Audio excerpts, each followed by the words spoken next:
Call the meeting to order. The Wilmington City Council. I'd like to welcome all those who are with us here this evening, all those who are watching us at home. Thank you for taking an interest in your government. This time, I'd like to call on Captain John Michael of the Wilmington Police Department to please come forward. Or is it the Fire Department? I'm sorry, the Fire Department, Captain John Michael. I'm sorry about that. Please give our invocation. If everyone will remain standing afterwards for the Pledge of Allegiance.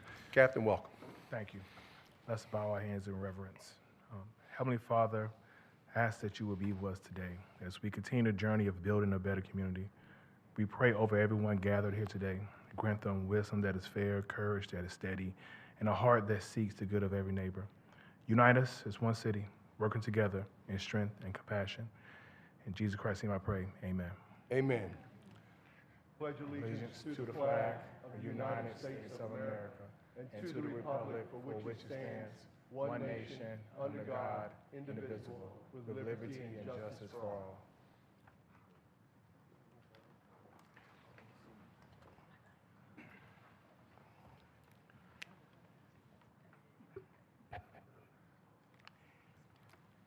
We have several presentations this evening. The first one is I'm going to like to recognize the class, the Wilmington 101 class of 2026. Are there any members here from that class? Oh, they're all here. Well, y'all can all meet me up front, and I'd like the entire Wilmington City Council, if y'all don't mind, to come also, because this is a big thing. These people have taken time out of their busy schedules to learn more about their community and their city, and I really appreciate that.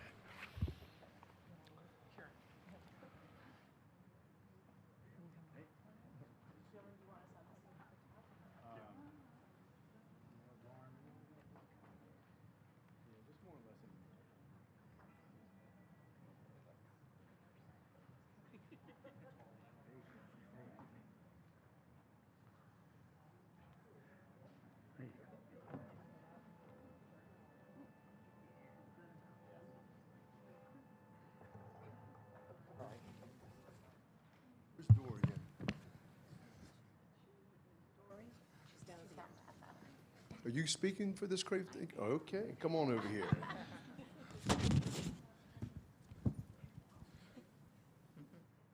City of Wilmington, North Carolina, in the recognition of the Wilmington 101 class of 2026, whereas Wilmington 101 is designed to educate, engage, and empower residents by deepening their understanding of local government and community challenges with the goal of developing informed, motivated leaders committed to the betterment of Wilmington. And whereas the program includes 6 interactive sessions covering topics such as recreation and urban forestry, public safety, planning and transportation, 2 very important ones, sustainability and emergency operations, affordable housing, and leadership grounded in community advocacy.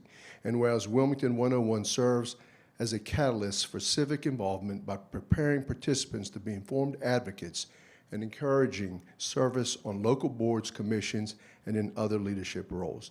Now, therefore, let it be resolved that the Wilmington City Council recognizes the members of Wilmington 101 class of 2026 for their dedication to civic learning and their engagement with the work of the city government. And I would just like to say thank you to each and every one of you for taking time out of your busy schedules to learn about our community and to learn about our city government, which is very important, and how they interact with county governments and state governments and federal governments. And it's always a very complicated issue, but it's something that we always work through. So this time I can turn it over to Dory. Thank you so much, Mayor, and thank you to the entire city of Wilmington and their team for a tremendous program. It was well organized. It was a great opportunity for us to learn about our community. This wonderful group behind me of fellow citizens was wonderful to learn alongside, and I encourage anyone in this room to share with their friends and families that live in the city of Wilmington to participate and learn more about how you can get involved and learn about how wonderful the city of Wilmington is. So thank you so much. Thank you. Please give them a big round of applause. Thank you. I'm going to give this to you, Dory. Thank you, guys. Thank you, everybody. Thank you. You got all the pictures you need? Go ahead, Lauren. Oh, you want me to read their, okay, very good.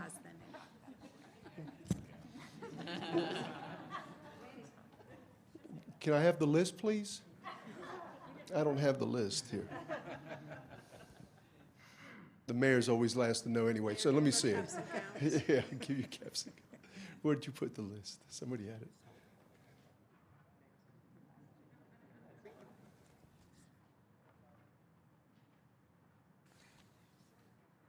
We have an extra one. We have an extra one. Thank you.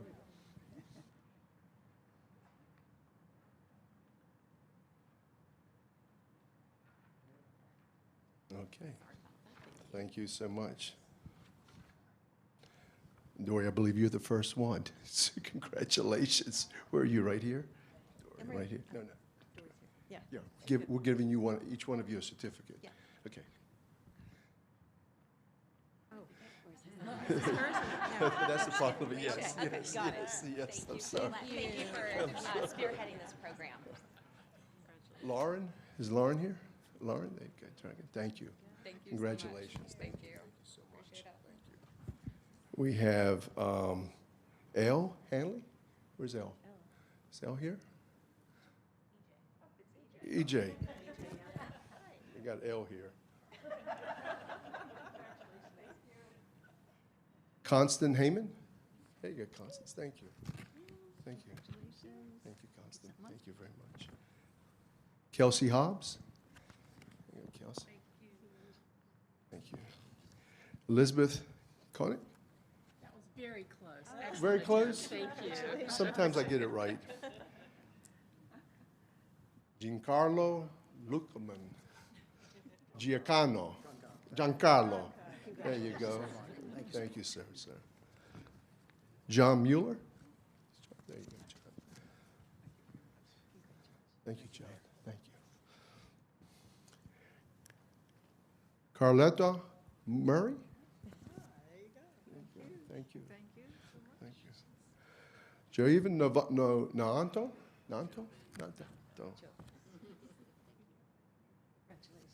Thank you, sir. Yes. Terry Parham. Thank you so much. Nice to see you. Nice to see you also. Thank you. Eric Aru. Thank you, Eric. Thank you, sir. Kara Snook. There you go. Thank you. Thank you. Kathleen Shore. There you go, Kathleen. It's good to see you again. Good to see you again. Francisco Tomasino.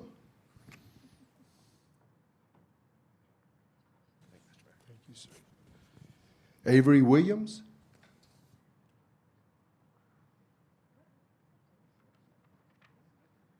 And Santa Eunice. Good to meet you. Oh, I'm- That's all right. Sorry. There we go. Thank you. Get you one. Thank you.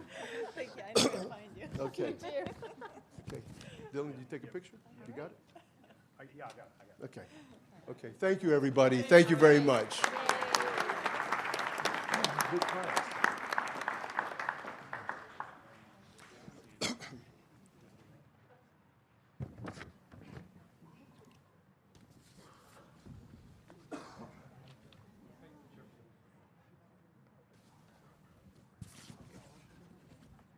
Susan Lombardo here.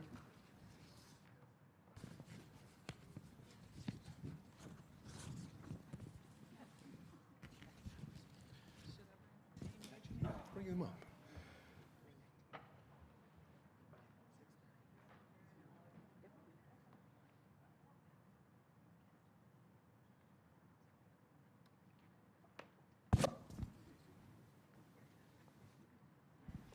Hello, everybody. Good to see you.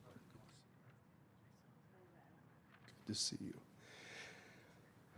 This is proclamation naming May 2026 as Huntington Disease Awareness Month, and I'm going to turn it over to Susan after I read the proclamation. The City of Wilmington, North Carolina proclamation reads, whereas Huntington disease is an inherited, progressively degenerated neurological disease that causes total physical and mental deterioration over a 10 to 20-year period. And whereas the prevalence of Huntington's disease makes it a rare disease, and there are over 80,000 citizens in the state of North Carolina with the potential to develop Huntington's disease, and over 14,000 currently diagnosed cases. And whereas there is a 50% chance for the children of Huntington's patients to inherit the disease and continue to pass it down generation after generation, and whereas stigma, genetic discrimination, and fear prevent many patients from seeking care, and whereas although there has been great progress in medical research and treatment, there's still no cure for those suffering from this disease. And whereas since 2009, research has been working to improve the care and quality of life of those affected through care, navigation, referrals to healthcare and financial planning resources, family support, education, community building, and anonymous genetic testing. And whereas the month of May is recognized internationally as Huntington's Disease Awareness Month, now therefore on behalf of the Wilmington City Council, I, Bill Saffo, do hereby proclaim the month of May 2026 as Huntington's Disease Awareness Month in the city of Wilmington, North Carolina. I appreciate you bringing this in light and sharing this with this community. So Susan, I'm going to turn it over to you. I serve on the Family Advisory Board with HD Reach, and with me here we have families from the Wilmington area and the surrounding areas that have been affected by Huntington's disease.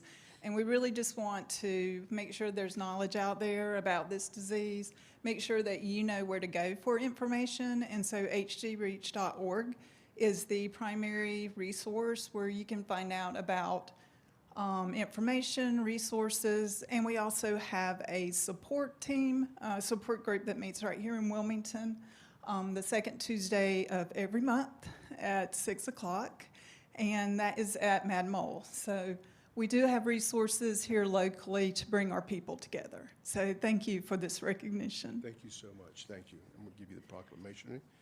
Okay. Dylan, do you have a picture? Yeah, I'd like to get one. Okay, ready? Okay, 1, 2, 3. All right, thank you. Thank you, everybody. Thank you. Thank you. Thank you, sir. Thank you. Appreciate that. Thank you so much. Thank you. Nice to meet you. Nice meeting you.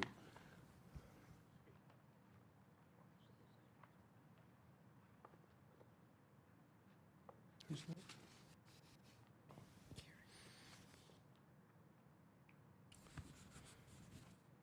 Next, I'd like to recognize Ms. Karen Mills of the WMPO and Mr. Andy Thompson, the City of Wilmington Transportation Division Engineer that year. Proclamation naming May 2026 as Bicycle Awareness Month. Where's the bike? I thought about riding my bike down here, but I didn't want to get all sweaty. Gotcha. Okay, Karen.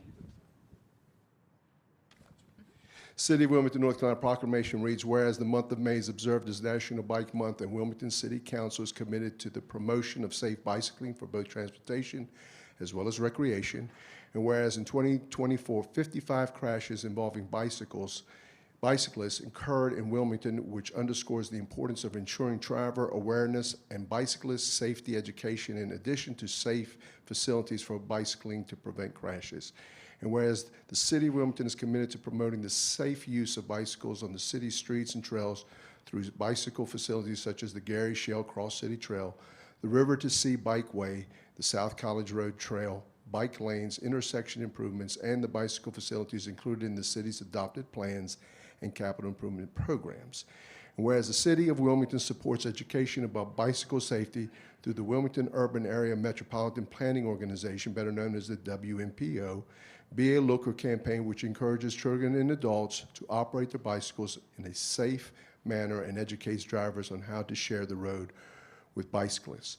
And whereas the City of Wilmington supports the annual River to Sea Bike Ride, which begins and ends in downtown Wilmington and takes place in 2026 on Saturday, May 2nd, which we just passed. I think we had to cancel because of rain. And whereas the City of Wilmington has been designated as a bicycle-friendly community by the League of American Bicyclists since 2011, with the most recent recognition occurring in 2024, as the city continues to make improvements to benefit the bicycling community. Now, therefore, the Wilmington City Council proclaims May as Bicycle Awareness Month and will continue to promote safe bicycling opportunities for Wilmington citizens. And I just want to say thank you for all the advice and recommendations that you give us when we're planning trails throughout our community, and they've been being heavily used these days, as you can see. So I want to say thank you for your public service to our community. So with this, I'm going to turn it over to Karen. Thank you. I want to say I'm the City of Wilmington representative and vice chair of the Active Transportation Advisory Committee for the WMPO. I'd like to thank you for your proclamation recognizing May as Bike Month. For over 15 years, our committee has been deeply committed to advancing bicycle infrastructure, education, and accessibility through Wilmington, and we regularly engage with community members regarding the connectivity and improvement of new and existing bike paths and routes. We are fortunate to live in such a beautiful area that recognizes the importance of safe and accessible cycling options for our families, recreational riders, commuters, cycling clubs, and visitors alike. There's a link on the WMPO.org website where you can find local bike maps of the area and other resources. And although you missed the River to Sea Expo, which was new, we had that on Friday, and the 36th annual River to Sea ride that was canceled due to weather, that was this past Saturday. Anyone can join some of the Bike Month events going on around the city, such as National Bike to Work Day on May 15th, or the Friday morning's bike bus to the International School at Gregory. Kickstands up at 7:15. We look forward to seeing you all out there pedaling. Okay, thank you so much. Thank you. Dylan?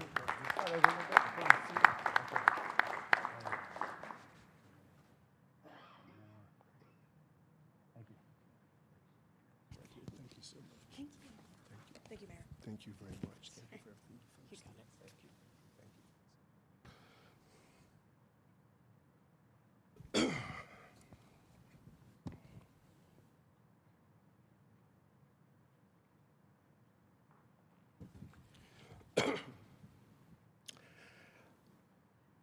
Our next item is proclaiming and naming May 2026 as Treatment Court Month. And at this time, I'd like to recognize the Honorable Judge Lindsay McKee, the Honorable Judge Robin Robinson, and the Honorable Judge Faison. Here come the judges. Come on down.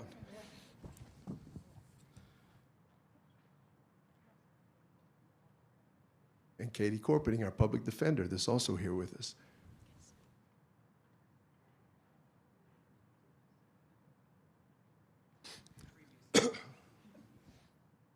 All you lawyers, behave yourselves. City of Wilmington, North Carolina proclamation reads, whereas according to All Rise, treatment courts are the most successful justice system intervention in our nation's history for reducing crime by addressing substance abuse and mental health disorders.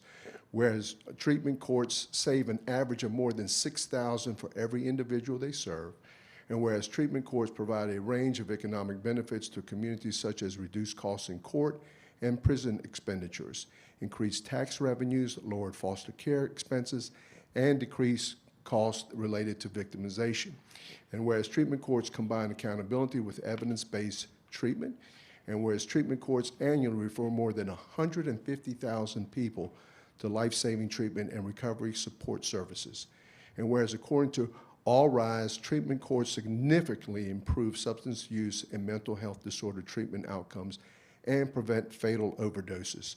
And whereas treatment courts facilitate community-wide partnerships bringing together public safety and public health, and whereas there are now more than 4,000 treatment courts nationwide, with 3 treatment courts currently operating in Wilmington, North Carolina, a drug treatment court, a mental health treatment court, and a veterans treatment court.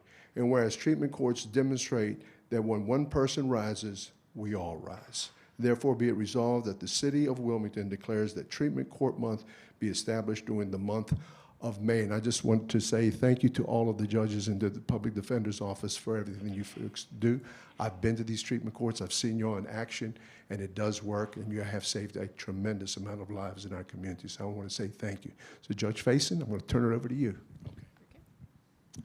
Well, thank you, Mr. Mayor, City Council. Thank you all for your recognition of this very important endeavor in our community recovery courts, our veterans treatment court, and our mental health courts. And as you stated, and also with the public defender who is in our mental health court, the Katie Corpening, Judge McKee presides over our community empowerment court.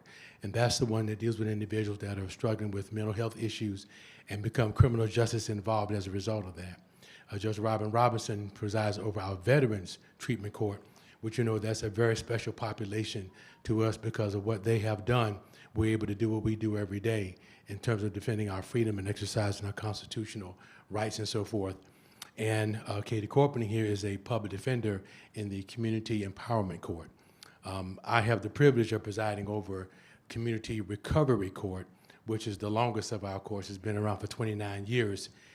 These two treatment courts here have been around for 3 years, and it is the work of the support of the community in terms of making referrals, in terms of the district attorney's office, which, by the way, City Councilman David Joyner was one of our DAs in the program before he went on to bigger and greener pastures and so forth, but did a great work. But it is an important work. It truly does save lives, but not only that, it saves tax dollars as well. And it is our privilege every day to get up in the morning and meet those individuals to see the life transformations that happen over a 12 to 24 month period of time. And it is a program of accountability, but most importantly, it also, as I said, saves tax dollars, but it saves lives. And at the same time, it empowers and makes the community safer so that we can all pursue our dreams and raise our families in a safe community. So thank you for this recognition. Thank you, everybody. Thank you. Good. Let's hold that right there. Let's take a picture right here together.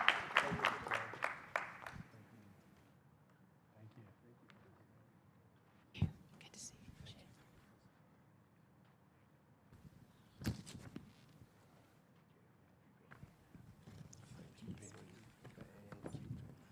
This time I'd like to recognize Louise McCall, members of the Greater Wilmington Sports Hall of Fame Board. If they'll please come forward.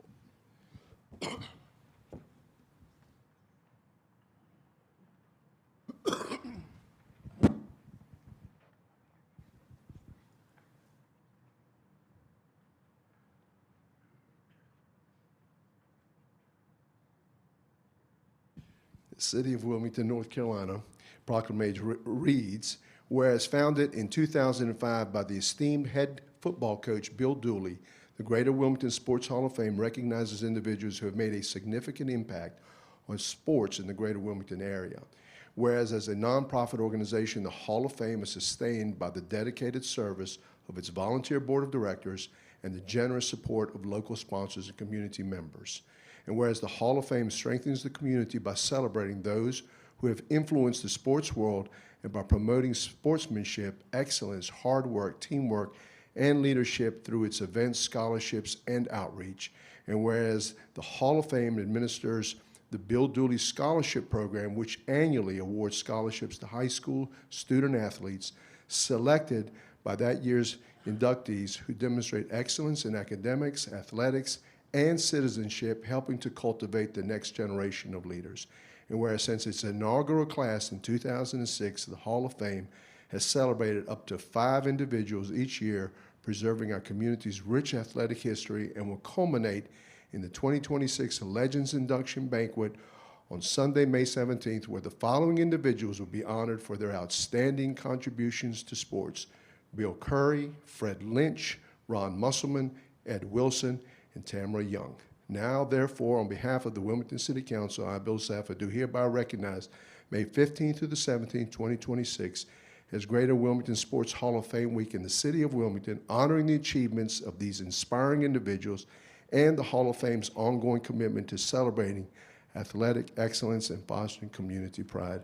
And Louise, it's unbelievable how many athletes that we have in the Greater Wilmington area, and every year we get 5 new ones, and this is a good group right here. So I want to thank you and the whole board for everything that you folks do in putting this together. So with that, I'm going to turn it over to Ms. McCall.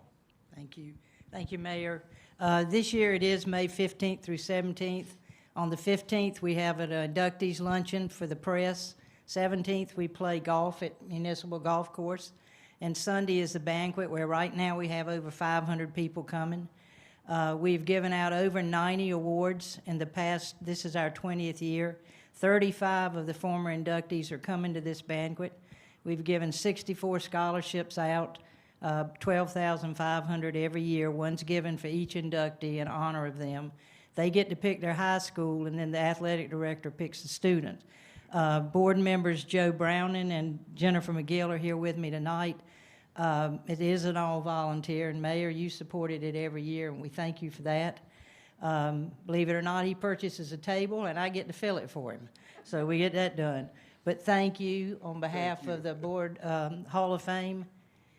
And Judge Faison is here. He's a former inductee a couple of years ago. So I've been on the board 12 or 14 years, and my 9th year as chair. I love sports, as you do. But we have, it's the area around the Wilmington, and we've got probably 90 on a waiting list. And every year we get more people turned in that have excelled in sports. So thank you for your help. Thank you. And hang in there. Thank you. Go So- Yankees. Go Yankees. Okay. Go Orioles.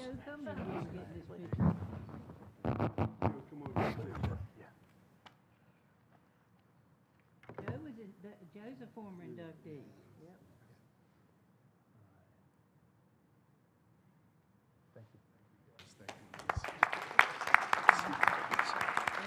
Joe, I see you. Appreciate it. See you, man.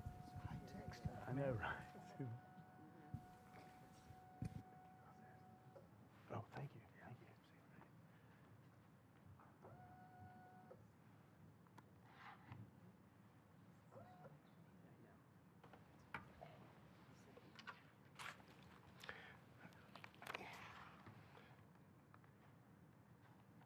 Okay. Our last presentation, I'd like to recognize Ms. Becky Hawk, our city manager, and the city manager's 2027 recommended budget presentation. Ms. Hawk, the floor is yours.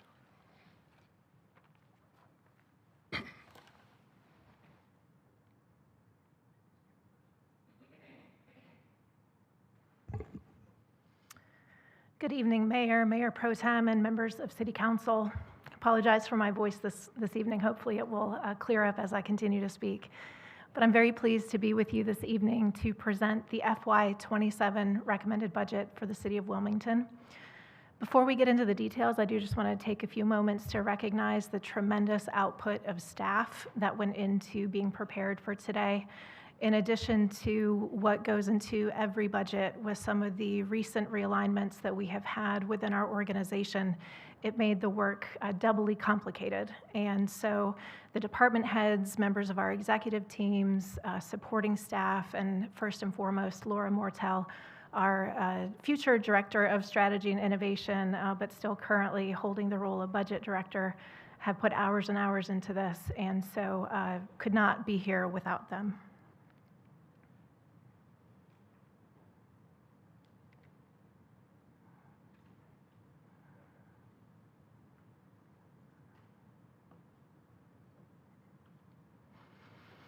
A little bit of a recap before we get into the details. We have been working on a budget since last November. Council will recall that we first had our strategic work session back in November, and we have had a number of council work sessions in the last few months. Tonight, we are presenting the recommended budget for FY27, and then we have more work sessions in our future. We have 2 scheduled on both May 15th and May 29th. With a budget public hearing in between there on May 19th, and then budget adoption scheduled for June 2nd and June 16th, with a reminder that we need a approved budget by June 30th of this year. A broad overview of where we are looking at FY27 compared to the adopted budget for FY26. Last year, the adopted budget was just over $306 million, and the recommended budget for FY27 is $350,328,326. Over on the right-hand side of your column are the breakdown of all of these various funds that get us to that $350 million total. The largest fund is our general fund at $176.68 million proposed for FY27, which is a proposed change of 12.6%. We will get into the details of what is driving that number as we go through the presentation. But as you move down, you can see that some of our budgets actually have some reductions expected, while others have increases. The total increase across all budget lines is proposed at 14.3% compared to the adopted budget last year. So when we look at what is driving the revenues to get us to a balanced budget, we first want to look at the assessed values. So we know that we went through a reassessment last year of all of the properties within Wilmington, and we are actually seeing a bit of a negative budget driver compared to last year. What this basically means is that our growth is a little bit slower than we were expecting. And so there's a couple of reasons for that. We'll show them on some of the additional slides. But when we look at the change year over year, the total property value that we're expecting for FY27 is an increase of 0.79%. That may be surprising to a lot of residents of Wilmington and also people in the area because they see growth, growth, growth. But when you look at how much of the city is already developed and you look at the growth that is happening around us, that is really a lot of what's driving it. We have some other impacts that is driving that percentage to be the 0.79, but really what we're looking at is that even the years of the 1.5%, 2% average growth that we've seen in prior years, we are not expecting in the upcoming budget year. When we look at the municipal district fund, that is actually projected to have a slight decrease in FY27, and I will go ahead and move to the next slide to give a little bit more information as to why. So one thing that we have experienced here in Wilmington and across all of New Hanover County is a higher percentage of appeal loss than what the county tax assessor's office was expecting when they did their projections last year. So to provide a little bit of background on that, essentially when you get your your assessment from the tax assessor's office, if you don't agree with it, you have the opportunity to file an appeal through the county, go through an appeal process, and then they may reset the valuation to a lower rate if they're in agreement that there is validity to your appeal. When they projected the increases in revenues based on valuations, they had built in an anticipated appeal loss of 3.5%, and what we are seeing is an actual appeal loss of about 5.1%. And so when you think about the natural growth that has occurred in Wilmington over the past year, if you are losing value through this appeals process at a rate that is greater than expected, it's essentially zeroing out some of that increased value that you might get from the new development. So if a property goes down $60 million in value over what was expected, well, you need $60 million in new development or new values just to get back to zero. And so that is what is really driving that 0.79% of overall growth that we are expecting in next year's budget. As you can see from the graph here, we are not alone. This is not a Wilmington-specific issue. This is happening in all of the jurisdictions in New Hanover County. I will say for reference, this is not entirely unheard of in other parts of the state. There are other counties that have experienced this where the appeals just come in a little bit stronger than expected. And so whenever you're doing the projections, you always know that it's sort of a best guess, but until they actually start to come in and the process is completed, it's difficult to know exactly where they're going to land. In this case, even the relatively conservative projection of 3.5% ended up being just a little bit low.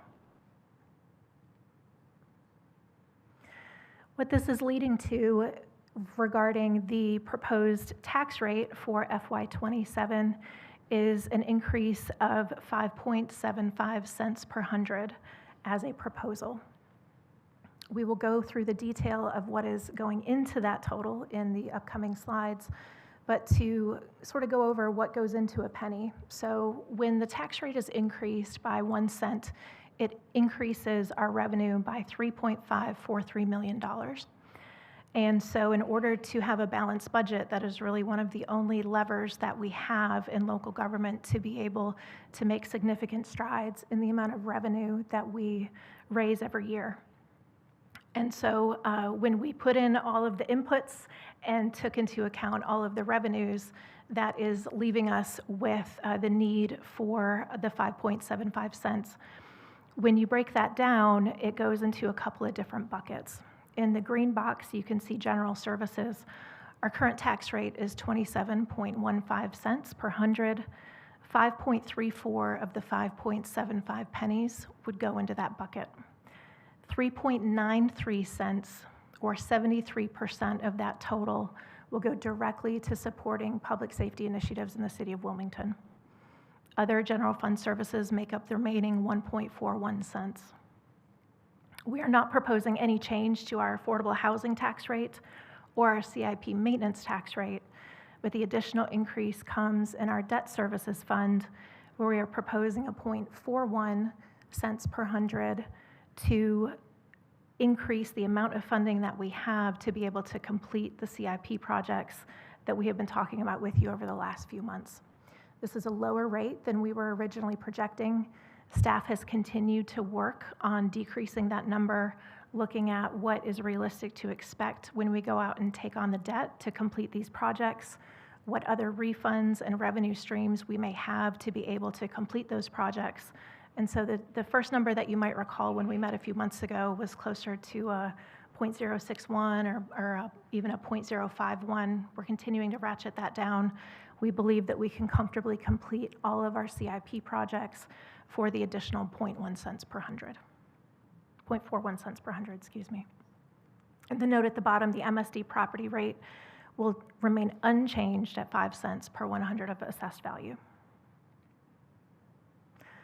A little bit of a history lesson when we look at the property tax rate in Wilmington over the last 10 years. It's always interesting as valuations change what that does to the tax rate. And so we have been as high as 49.84 cents per hundred up until FY21, and then the reval brought us down to 38. You can see the other significant reval last year brought us down to the 28.25. And if the proposed tax rate is approved this year, it would increase us back to 34 cents per hundred.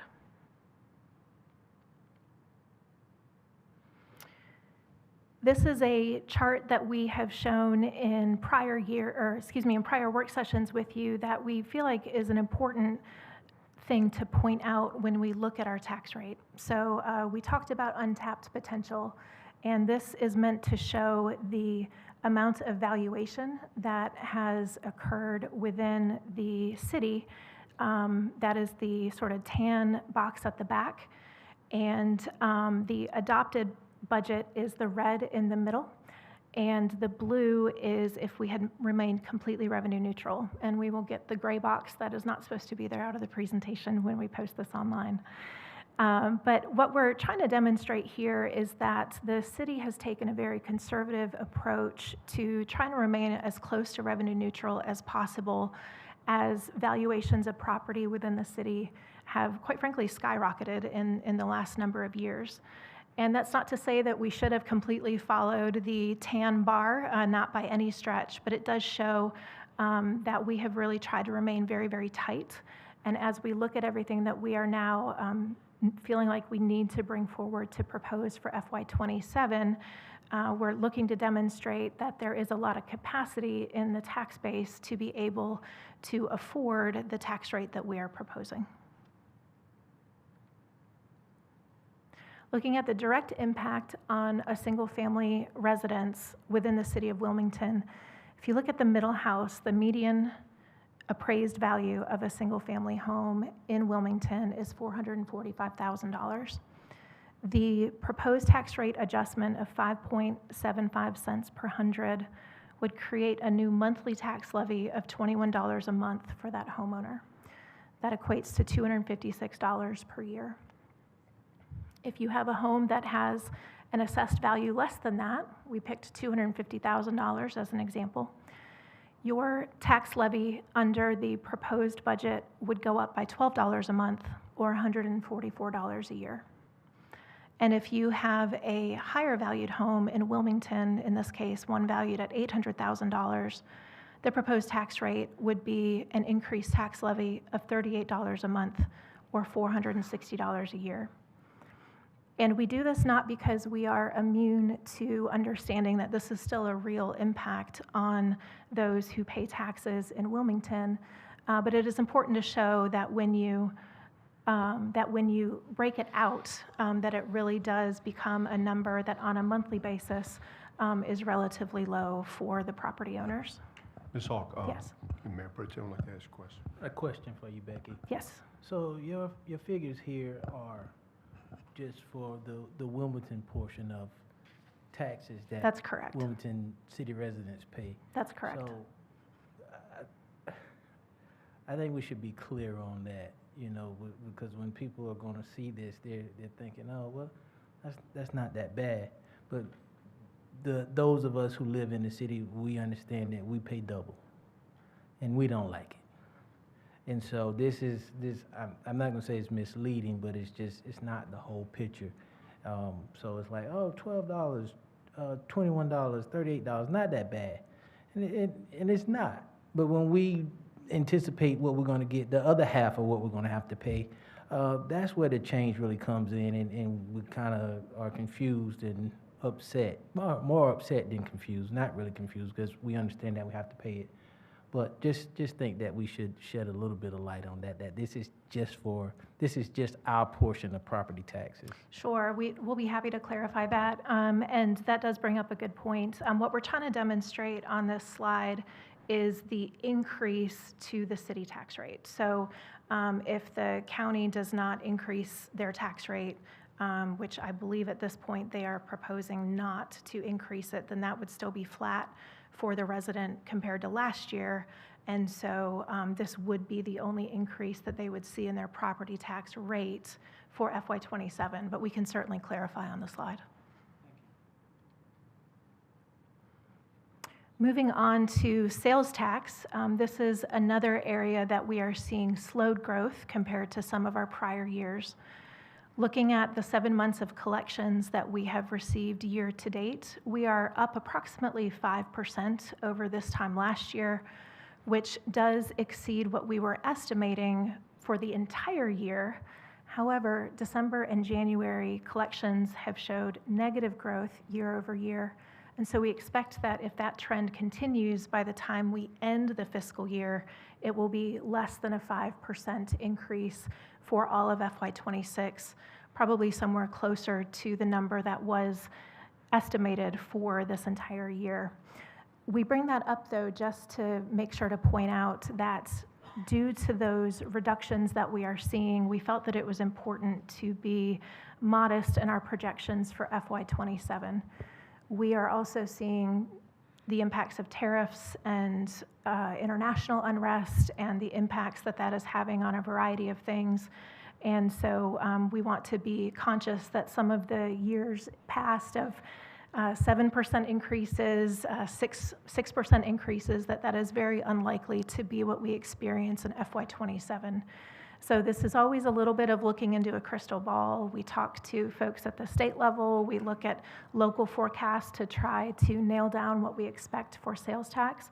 But at this time, we are projecting an increase in FY27 of 2.5% over this current year's budget. Ms. Hawk, we also have a question here from Councilmember Joyner. Sure.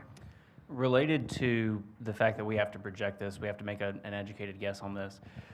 Would it be possible for you to provide to council a list of what the projections for each of these fiscal years were, starting in 23? Because it's helpful to know what it actually was. I'm curious about what we budgeted for compared to how it came out. I'd like to see those numbers side by side in the future. Sure, happy to get that. It's been an interesting last couple of years. COVID was also, everything coming out of COVID was a very strange time. What we will likely see is that we did exceed our projected. What we say on this side of the fence is that at some point that's going to run out of runway. And so, but happy to get that information for you. When we summarize all of the revenue, we are looking at property tax performance that is below expectations, where year-over-year growth is significantly lower than projected, largely due to the appeals process. That does create significant downstream pressure on our overall revenue stability. We have also underutilized some of our revenue capacity in the past, where we do believe that there is some opportunity to tap into that in this current or in this upcoming year. Sales tax growth has also been moderated by these external factors like we discussed, and we do expect it to slow in the coming year. So when you put all of those things together with the requests that we have in this budget, it does require the 5.75 cents in property tax increase in order to fund everything. Again, 5.34 cents dedicated to the general fund and 0.41 cents dedicated to capital programs. And of course, this is ultimately council's budget, so this is just what is proposed. But we do feel like everything that we have put forward has validity, and through the upcoming work sessions, we know we'll get into a lot more detail about each of those. But we do want to spend a few minutes talking about some of the highlights tonight, especially the proposed focus areas for funding in next year's budget. And they really kind of fall into 6 major areas. We have the living wage initiative, public safety, general budget pressures, supporting wave transit, other costs, and then our capital improvements program.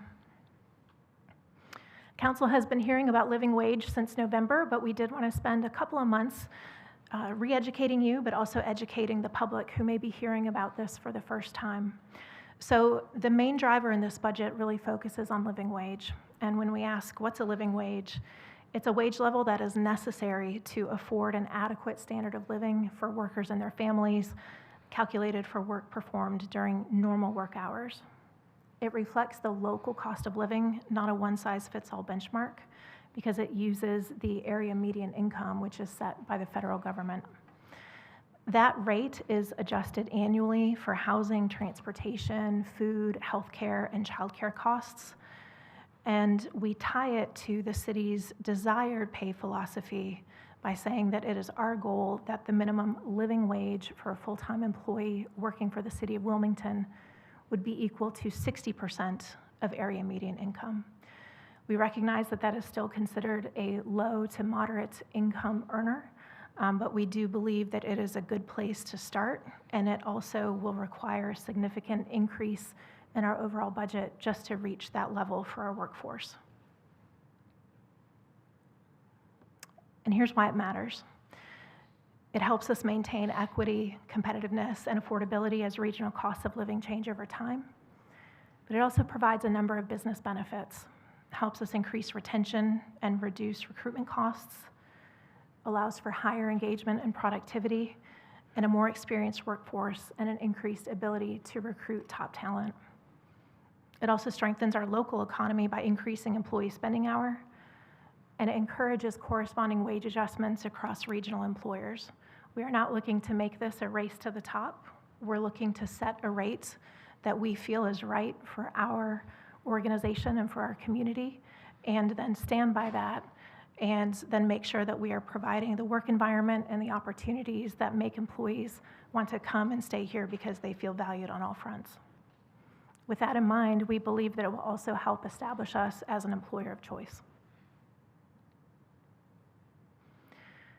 Going into a little bit more detail about AMI and our current city workforce composition, the area median income for a single person household is $75,885 annually. 60% of that rate is $45,531 per year. We currently have 329 city positions with a pay rate that starts below that number. And of the employees who are actually on the payroll today, 138 of them, or 13% of our workforce, earn less than $45,531 a year. The starting pay rate for some positions right now is just over $37,000. When you look at 80% of AMI, that is equivalent to $60,708 annually. 69% of our city positions have a pay rate that start below that number. That is 833 positions who work for the city of Wilmington. And the current number that are actually filled with employees on the payroll that are earning less than 80% AMI is 517, or just over half of our workforce. I won't go through all of these, but just wanted to provide a list of the actual positions and the minimum pay for them. These are all positions that are on our payroll right now. And again, all of these positions have a starting pay below the $45,531. Moving to the group of employees who have starting pay between 60 and 80% of AMI, with the max salary of $60,708, We have a lot of them.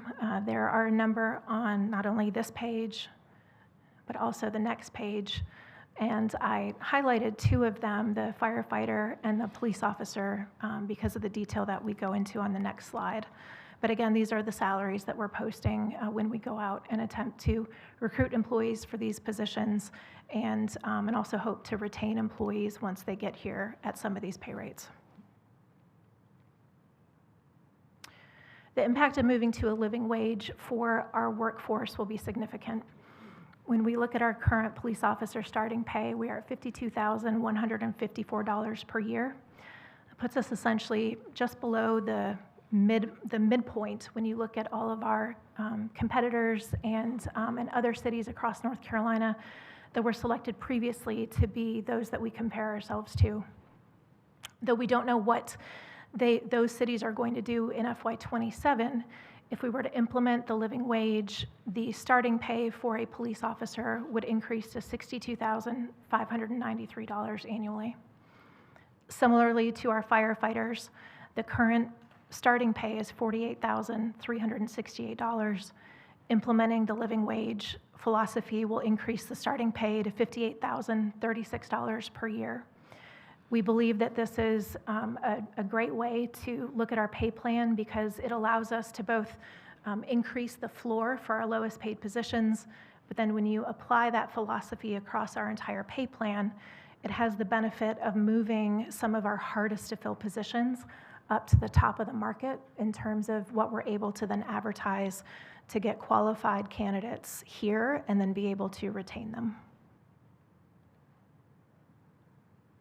The impact on this strategy is significant. We are focusing on frontline staff in our implementation philosophy, and if implemented, 100% of our full-time staff would be making at least 60% of AMI, 85% of them do currently, and 74% of our full-time staff would be making at least 80% of AMI, currently only 47% do. When we break it down further and look at our first responders, 100% of them would be making at least 60% of AMI, and 70% would now be making more than 80% AMI, whereas 39% of them currently do today.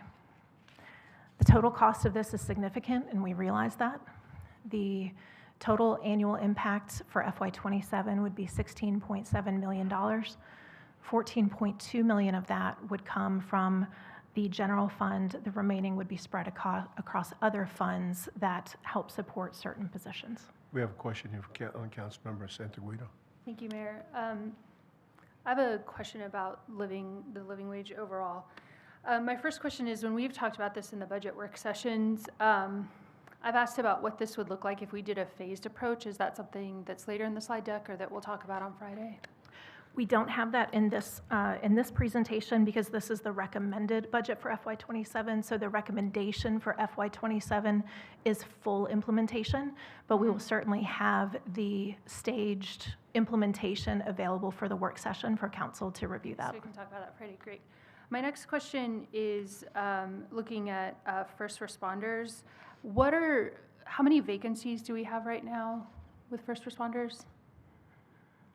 We will have that we can send to you. I wouldn't want to say, I know we had a couple of resignations last week, and so I need to get an updated number. But it's substantial. It is, particularly in our police department.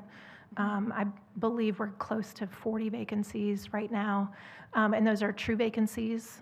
We also have a significant number of employees who are going through basic law enforcement training and are maybe out on medical leave, and so they're not actually boots on the ground, so to speak, out working every single day.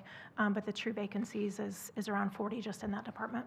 So I understand that this kind of move is part of the intention is to help us fill all of those vacancies. Absolutely. So my next question, I've heard you answer it before, but I want you to answer it in front of everybody. When you've seen a living wage implemented in the past, what does attrition look like then? Sure. So I was fortunate enough to be able to have a similar strategy implemented where I was previously employed. And the vacancy rate for the police department, we never quite got to zero, but we were 1 or 2 positions away. But then retention dropped and we remained fully staffed with no voluntary resignation for about 18 months. It was transformative. So a move like this, what we're predicting is not only will this help us fill our vacancies, but we will keep people on staff Yes. for the long term. Yes, that is certainly the goal. Which will save us overall in the long term. Absolutely. You save on turnover costs, and also the stress and risk of burnout on staff that are having to carry the load of a fully staffed department with less than full staffing. The other benefit of a move like this, if I may, is that it often leads to already certified police officers applying to essentially transfer into your organization. So I always say we love our folks who want to go through BLET and start their career with us, but the amount of time that it takes once they just get hired to the time they're out on the street and a fully functioning police officer is nearly a year, if not over a year, by the time they get through all of their training. And so to be able to hire somebody who's already certified, they need to learn Wilmington most likely, but they have the years of experience that also allows us to go and look at that work performance and make sure that they're also the kind of police officer that we want to be hiring. So we would very much like to be attracting candidates like that. And we are very hopeful that if we implement this living wage philosophy, that we'll be successful in those endeavors. Across all departments, not, I mean, I know Yes, for yes, school yeah. boards, So but- police is obviously the most concerning right now, but we do expect that this would apply to all departments. We do have some other vacancies that have been difficult to fill, and we very much hope that this would change those fortunes. Thank you. We have another question here from Councilmember Clinton Quintana. Hi, Becky. Thank you for presenting this information to us today. My question is, you mentioned stabilization for about 18 months. Is that correct? Up to 18 months? Did something happen after 18 months? No, you just sort of naturally, somebody decides that they want to move on, or they, where we were, Charlotte was kind of that big dog next door that would sometimes recruit folks away. And so it wasn't like a mass exodus after 18 months. It was the first resignation that got handed in. So more like a onesie, twosie, but not like a mass exit or anything like that? Exactly. In today's workforce, an 8 to 10% annual attrition rate is not unexpected. People are more willing to move and go than maybe they were in decades past. So we fully expect that we'll always have some level of it. But what we're looking to do is significantly slow that rate. But then also when you do have one, if you can have a competitive applicant pool of people who are anxious to be the ones selected for your role, then it also gives you confidence that you're going to be able to fill that vacancy when you do experience that. Whereas right now, we are losing them faster than we're gaining them. When we're looking at that vacancy rate is not getting smaller right now. It's getting bigger every time we have a resignation. Okay. Thank you, Becky. Thank We you. also have a question from Councilmember Andrews. So you eliminated a certain number of vacant positions through reorganization. And so how much in recurring savings did that generate, and why isn't that offsetting more of this tax increase? Sure. So that generated about $500,000 in annual savings. And when you have over 1,100 employees, the math doesn't math in terms of that covering what we need to do. We certainly want to acknowledge the pay increases that councils in the past have given to our staff. The issue is that the existing pay rate was still so low that, yes, it was a 7% or a 9% increase, but that didn't move the needle to actually get that pay rate up to a competitive level. And so the cost to implement, to move the entire pay scale like we need to not experience significant compression and actually have new employees jumping over the pay rates of existing employees, we need to move everybody with it, and moving 1,100 people adds up to millions of dollars. Thank you. We have another question, Councilmember Joyner. I just don't want us to leave the topic of first responders without also at least briefly giving us an overview of where we stand on fire and how this affects that department. Yeah, we do have a couple of vacancies there right now. They run their classes a little bit differently, where they will have an upcoming class of folks. I don't know if Chief Mason is in the room right now. Chief Mickler, do you know how many vacancies we have right now? 9? We currently have 9. Thank you.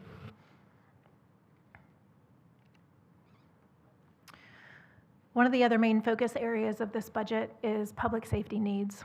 The last 10 months that I've been here have spent a lot of time working with staff, learning the operations, and also talking about sort of what do they need in order to better feel like they can face not only today's needs, but the needs of tomorrow. And so there are a number of initiatives that are either new or expanded in this budget that as much as we wanted to carve back and say this isn't the year, in many cases that has been said for years and years and years for some of these initiatives. And you just reach a point where you say, we have to move this forward. And we do feel like this is the year to do that. The total on the screen adds up to about $2 million a year. And again, we can go over more detail in our budget work session. But I do just want to point out a couple of items here. The mission-ready gear for fire that is at the top of your screen, that is a different type of turnout gear. When you think about how many fires a firefighter actually responds to, it's not that many. The vast majority of their day is spent responding to medical calls, alarm calls. And so there is a lighter weight turnout gear that exists that has been used by New Hanover County Fire for 3 or 4 years that allows them to not have the same wear and tear on their traditional turnout gear that they need to wear when they respond to a fire. It's a lighter weight, gets very hot in North Carolina, and it allows them to be more comfortable on the job. But we also have not been able to fully implement PFAS-free turnout gear. And so this is an opportunity to put them in completely PFAS-free uniforms that then, when they do have to don the traditional turnout gear that may still have PFAS in it, then that is fewer and further between, and so they're wearing it less, which ultimately keeps the firefighters safer. So this $378,000 outfits the entire department in one fell swoop, so that everybody can have this set of uniforms to be able to wear immediately if we're able to have this approved. Also want to talk about the mental health services for public safety. This is an initiative that has been desired by our chiefs for quite a number of years. This will provide annual counseling services and additional other mental health support for every member of our police and fire department. It will be handled locally, it's confidential, it will be no cost to the staff. Seeing this implemented in other departments, it has been a game changer in terms of destigmatizing, asking for help, or saying, hey, I'm not okay. And given the demands on the staff in both of those departments, we firmly believe that providing this supportive program is very important to make sure that we are taking care of our own as they take care of the community. The one at the end, you might say inspections for $80,000. What is that?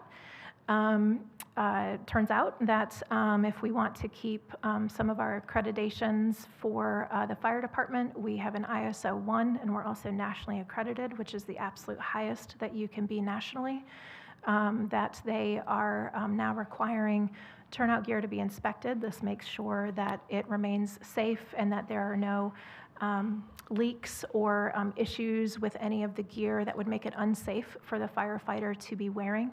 But that does require a third-party testing, and so this is an annual cost that we need to now undertake to make sure that that equipment remains in proper working order. Additional budget pressures, health insurance cost increases are $3.9 million compared to the current year. That is over 1 penny on the tax rate just for health insurance. We did a complete RFP. We went out for new bids. We looked at bringing the costs to a different model where we would just pay premiums and have set costs. It is still more cost effective for us to remain self-insured. But this is something that's, even as we looked at how we could keep these costs low, this is where it landed. I'll get into some detail on the next slide. We also have a number of other types of insurance premiums that we pay, as well as set contract increases. Many times when you sign a multi-year contract, there will be a built-in 3%, 5% pay increase. All of those are in the budget in terms of numbers that we have to afford. We're also looking at mandated increases to the state retirement contribution for $736,000. This is separate from the living wage. Living wage, the numbers that builds in all of the fringe benefit costs if we are to increase pay. The $736,000 is based on current pay rates. These are rates that are set by the North Carolina retirement system. They tell us what we will be paying, and so this is the increase that comes as a result of that. And then, like everyone with personal utility bills, we are not immune to those. We are fully expecting that utility rate increases across all lines and all departments will result in the need for an additional $535,000 next year over the current year. We are right now running over budget on a number of these lines, and we are having to scramble from other lines in the budgets to be able to make sure that the utilities stay paid. Going into a little bit more detail about the health insurance costs, this is not a Wilmington issue. This is a nationwide issue. And some public sector neighbors of ours have seen increases as high as 28%. We've been told that nationally premiums are increasing about 20% on average. Our increase is about 14%, so by comparison, we're low, even though it doesn't feel that way given the increase that we're expecting. Drivers are just higher costs in general, increased utilization. We did feel that it was important to try to absorb these increases, so this does propose that the full cost is absorbed by the city to try to retain any pay increase that we do provide to our employees, that they actually feel it as a pay increase and it doesn't get absorbed by this type of additional expense. Of the $3.9 million, $3.4 million of that will come out of the general fund. The remaining $500,000 is spread across other funds that support our staff. Wave Transit also has a fairly notable increase in their budget that we are supporting in the FY27 budget proposal. And it increases their standard subsidy by about $116,000. We have a contractual obligation to support them by a 3% increase, and then council in years past has approved an additional 3%. That's how we get to the $116,000. And then the WAVE board that myself and Councilmember Andrews are a member of, we and the other members of the board have spent a lot of time working with the WAVE Transit leadership on how to better provide on-time service to its users, and because an unreliable system is not going to be a usable system. And there are many members of the public where this is their only option for transportation. And so through that analysis, the WAVE staff determined that a total increase of $800,000 would be necessary to be able to provide on-time service to their users. It involves some route changes, splitting up a route, so it adds some additional bus lines to be able to shorten routes so they can cycle through them faster. Because right now some of them are so long that when they hit traffic, it backs them up, and then it's just a compounding issue down the line as the day goes on. And so this would be a shared cost with New Hanover County. The $800,000 total split in half. We're proposing $400,000, and the remaining $400,000 is included in New Hanover County's proposed budget. There's an additional $126,000 allocated for capital needs, and that is for an appropriated transportation project. It also helps upgrade some shelters and benches, and so the total across all of those three areas is $642,000. Also included in this budget are a couple of strategic staffing investments. We have recognized through the work that we've done that we have a need for an overall IT security officer for the organization to help us be better protected against cybercrime and phishing and all of the fun things that are lurking out there that are trying to get into our systems on a regular basis and make sure that we are as protected as possible. And also included in this budget is a change to how we cover our recreation centers. We need to make sure that we have at least 2 staff in each center at all times. We are not presently able to do that with the current number of staff that we have within our budget. So $335,000 would add 4.23 FTEs, which our Parks and Recreation Department has worked out a schedule that they feel confident that these additional FTEs would allow them to commit to that 2-person coverage at all times within every center. Moving on to our capital improvements program, an additional $31 million would be generated through the 0.41 cents per hundred. We've talked about these projects at length with you all, but this is really predominantly non-negotiable projects that we believe are essential to our transportation and infrastructure network. They include Pine Grove Bridge, Lyons Bridge, Kerr Avenue Trail, Hooker Hinton and Wrightsville Avenue multi-use path. Unfortunately, like everything, our capital projects continue to face rising material and labor costs. But we have seen positive response to some of our recent RFPs that have gone out, and so we are hopeful that we are very much on the right track with our cost estimates, and we're very confident through the work of our finance department that the proposed increase in the tax rate that will generate the additional $31 million will be the push that we need to get over the finish line for the current CIP that is scheduled to last for the next 2 years. A few enterprise funds highlights. Our stormwater fund balance, we're completely balanced in that budget, and we expect to generate $17.8 million in revenue next year. This includes a CIP transfer of $388,000. There is an annual fee adjustment that is in the stormwater fund. This was adopted by council a number of years ago.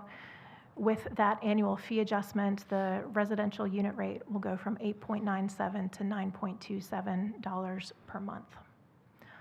Solid waste services, a slight increase at $13.2 million. We are doing well in that fund, and as a result, in prior years, we had looked to need transfers of parking and general fund, and we do not anticipate that we will need to make those transfers in FY27. Our parking fund, the revenue is expected to be $9.8 million. We are looking to make a CIP transfer of $375,000 for some modernization within our parking decks, moving to better programs that allow for more convenience and reliable usage and payments for those that are using the decks. And we think that that will be very well received by those that utilize those services. Our golf fund, we are looking at a slight increase, looking to the total of $2.9 million. It includes a $45,000 annual operating increase. It will require a $2 green fee increase in order to meet those revenue requirements. As Councilmember Andrews mentioned, we have been also working to find efficiencies throughout the organization. We have eliminated 29 positions. Nobody was laid off, I want to be clear on that, but we either took vacancies or we did transfer some staff to different positions. We have some folks doing retraining because the position that they were in, we felt that it was not necessary if we made some of these changes. So overall, we were able to eliminate 29 positions. We did use some of the funding that was generated from that to be able to provide adjustments to some of the new positions based on expanded duties and responsibilities. They qualified for different pay grades, and so in fairness to the employee doing more advanced work, we needed to adjust their salary accordingly. Ms. Hawk, we also have a question here from Councilmember Lau. Sure. My question was on the last slide with the enterprise funds. The increase in green fees, I think it's my understanding we haven't increased the green fees in a while, is that right? So it's not something that increases every year, or? It does not increase every year. Was it 2 years ago? I'm seeing head nods. So 2 years ago? That we'll validate it and send it to you, but it was not raised last year. Thanks. And to that end, we did a lot of analysis looking at both their operating needs as well as their capital needs, and they were at a point where they would be exceeding the revenues and needing to dip into their fund balance if we didn't increase the fees, and so that is why we are proposing the fee increase.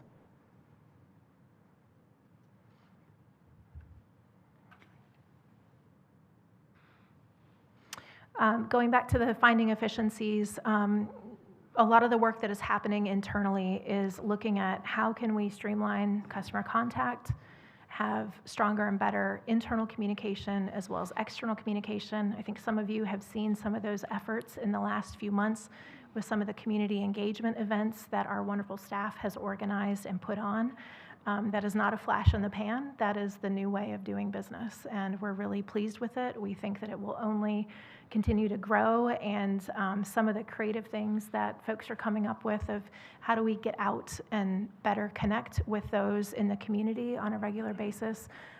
We've been really pleased with the turnout, and we only expect that to continue. We've also worked to reduce duplication of services. We sometimes had different departments doing little bits of a similar task, and we have worked to try to put all of that together, coordinate things where it makes sense, and in many cases, instead of having maybe small groups in different departments, putting them all together actually is a force multiplier and allows them to work together to tackle projects, get them done quickly, and then they can move on to the next. We're seeing that start to take hold throughout the organization, and we're extremely pleased with the coordination that is happening as a result of that. Also included in this budget is transportation mobility funding for Vision Zero projects. This is funded through our vehicle tax, $20 a year. That rate was set a couple of years ago by council. It generates $1.8 million annually, and we will be prioritizing projects that increase pedestrian safety throughout the city. We're also continuing to work with the WMPO and Duke Energy. They're currently completing some lighting studies for us in some areas of the city that are of particular concern to be able to help justify implementing additional lighting there. We're pleased that we have filled some of our Vision Zero positions, and they will very quickly be getting to work on these initiatives. Traffic calming, better lighting, better pedestrian connectivity. These are all efforts that are important parts of our transportation network to help keep both motorized and non-motorized residents and visitors safe as they traverse the city. Thank you. We also have a question here by Mayor Pro Tem. How much money is in the transportation mobility funding pot right now? We will look that up and we will get that to you.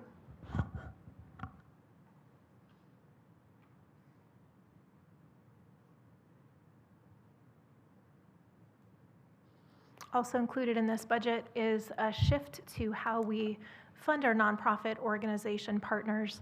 In past years, the exact amount for each nonprofit was discussed as part of the budget approval. With council's support, we have changed that process So we will have a pot of money, $783,000, in the FY27 approved budget, and then RFPs will be issued to the community for specific programs and services that we believe will be best supportive of the work that we are trying to do. All of those will cycle through council before they are put out on the street for responses to make sure that council agrees that those initiatives are in alignment with what we are trying to fund.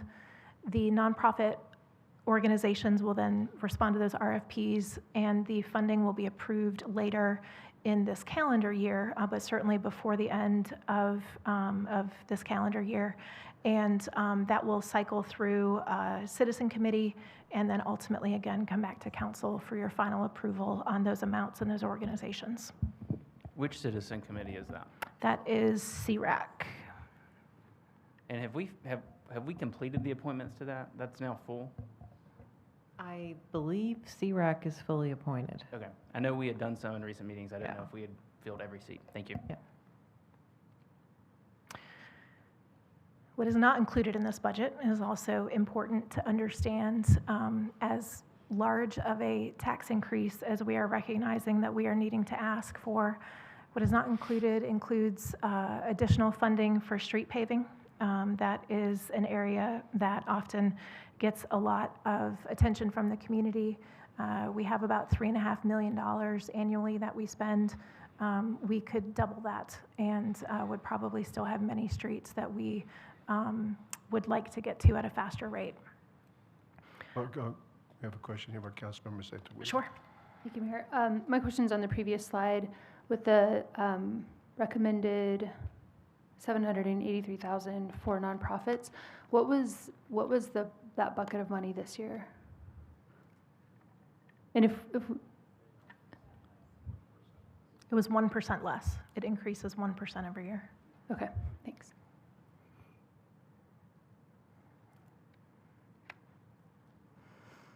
Also not included in this budget is additional annual funding for parks maintenance. When we were looking at what to put into this budget, we felt it was important to prioritize public safety. It's not that we don't think that parks maintenance isn't important. It just came down to what we needed to make sure that we were prioritizing. That is something that in future years we hope to put a lot of attention to and have conversations with council about ways that we can increase some of those efforts. This is in no way a reduction of current maintenance. This is just not expanding to a higher level within the parks. Also not included is self-contained breathing apparatus. This is for our fire department. The total cost is $2.5 million. We are pursuing a federal grant for this. We expect that there will be at least some sort of a match with that. But that is something that they expire after a number of years. They are coming up on their expiration date. But given the hope of the federal grants, we did not feel like this was something that would be appropriate to put into this budget because of the amount of money that it would take up when we think it will be offset by other means. Councilmember Andrews, you have a question? Yeah, it looked like, and we just got this, so it looked like $146,000 was budgeted citywide for park facilities maintenance. Does that sound right?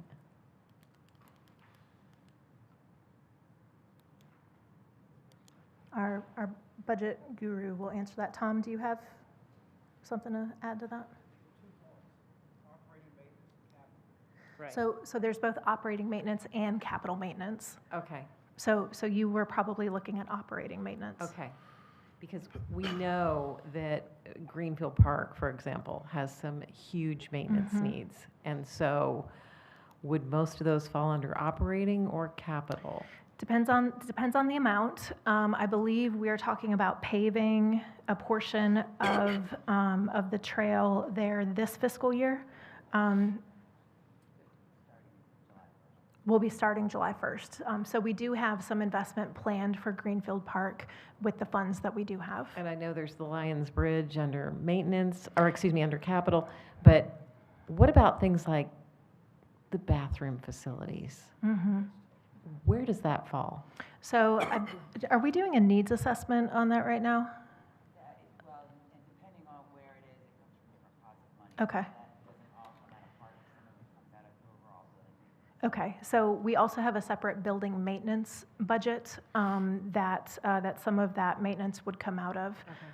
So if there's any in particular to go look at, but we can certainly pay attention to that. But we would need to schedule that in if there are significant increases. For our budget workshop, our next budget workshop, because I've gotten a lot of questions about that. People want to know in particular. Sure. About parks maintenance and particularly Greenfield. We also have a question here from Councilmember Clinton Quintana. So that was also my question, was concerning bathrooms, but, and thank you, Councilmember Andrews, for asking. My additional question would be, so when you talk about additional annual funding for park maintenance, is this going to be something like new project maintenance? Is that what you're, I mean, I think we need a little bit of clarification, and maybe that comes in the budget work session. However, I'm asking because we are, of course, in our city council meeting, and for those that are listening. Sure. The annual funding that is listed here is intended to refer to the overall level of maintenance and appearance that you would experience when you go into a park. So anything that is an actual infrastructure improvement, since that falls into other buckets, that is not what is included here.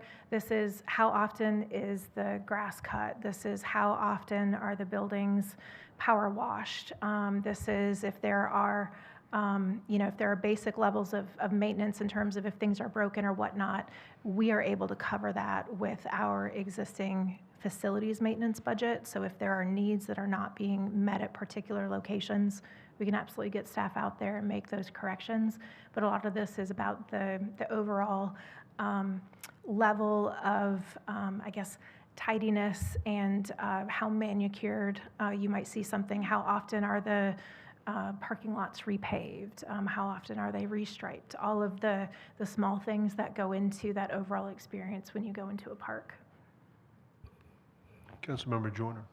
I just want to clarify, though, those are in the budget. They are in the budget. And they are in the budget every year. Correct. What I'm hearing you say is that you are not bringing us a proposal to increase that Correct. in this fiscal year. Correct. Which would cause us to have a higher tax rate if we were to include that. That is correct. Okay, Thank you. Also not included is a downtown camera replacement and expansion program. We are currently looking at some partner funding opportunities that we are hoping will significantly reduce the expected cost to this camera system to be able to both replace some of the existing that is outdated and also expand it within our downtown core. The estimate that we have for everything that we believe we need to do is about $2 million. And we are also looking at street barricades, essentially car stop barricades, to replace the sawhorses that are currently the official road barricade. In the interim, we have adopted an approach of using large trucks, our trash trucks, any heavy machinery that we have to help block intersections, not just from somebody who may have bad intent, but medical conditions happen, somebody not paying attention. There's a number of ways that having a closed street with pedestrians on it can quickly turn into a bad situation. There are products out there that are in use that we do plan to bring to you in future meetings. I'm looking at some other pots of funding that we have, but that is not specifically included in the 27 budget. So just to wrap up, the property tax adjustment, again, we are looking at a total proposed increase of 5.75 cents per $100 of assessed value. 5.34 pennies of that is to general services, with almost 4 pennies of that being specifically to support public safety initiatives. Affordable housing has no change, and CIP maintenance has no change, and debt service would require an additional 0.41 pennies in order to meet the needs of those capital projects. And again, understand Mayor Pro Tem, but the Wilmington portion of the tax rate under this proposal would require an additional monthly payment of $12.40 for somebody with a home assessed at $250,000, $21 a month for somebody with a home assessed at $445,000, and $31 a month for someone with a home assessed at $800,000. Obviously, somebody's specific valuation would impact up or down from there. And that concludes my presentation. As a reminder, we have a work session with you all on the 15th of May. As you review your budget documents and this presentation over the coming weeks, if there are questions that you know that you will have ahead of time, we would encourage you to please email those to myself so that we can have staff look up that information and have those answers prepared to share with you at that meeting. Thank you very much for your time. Okay, thank you.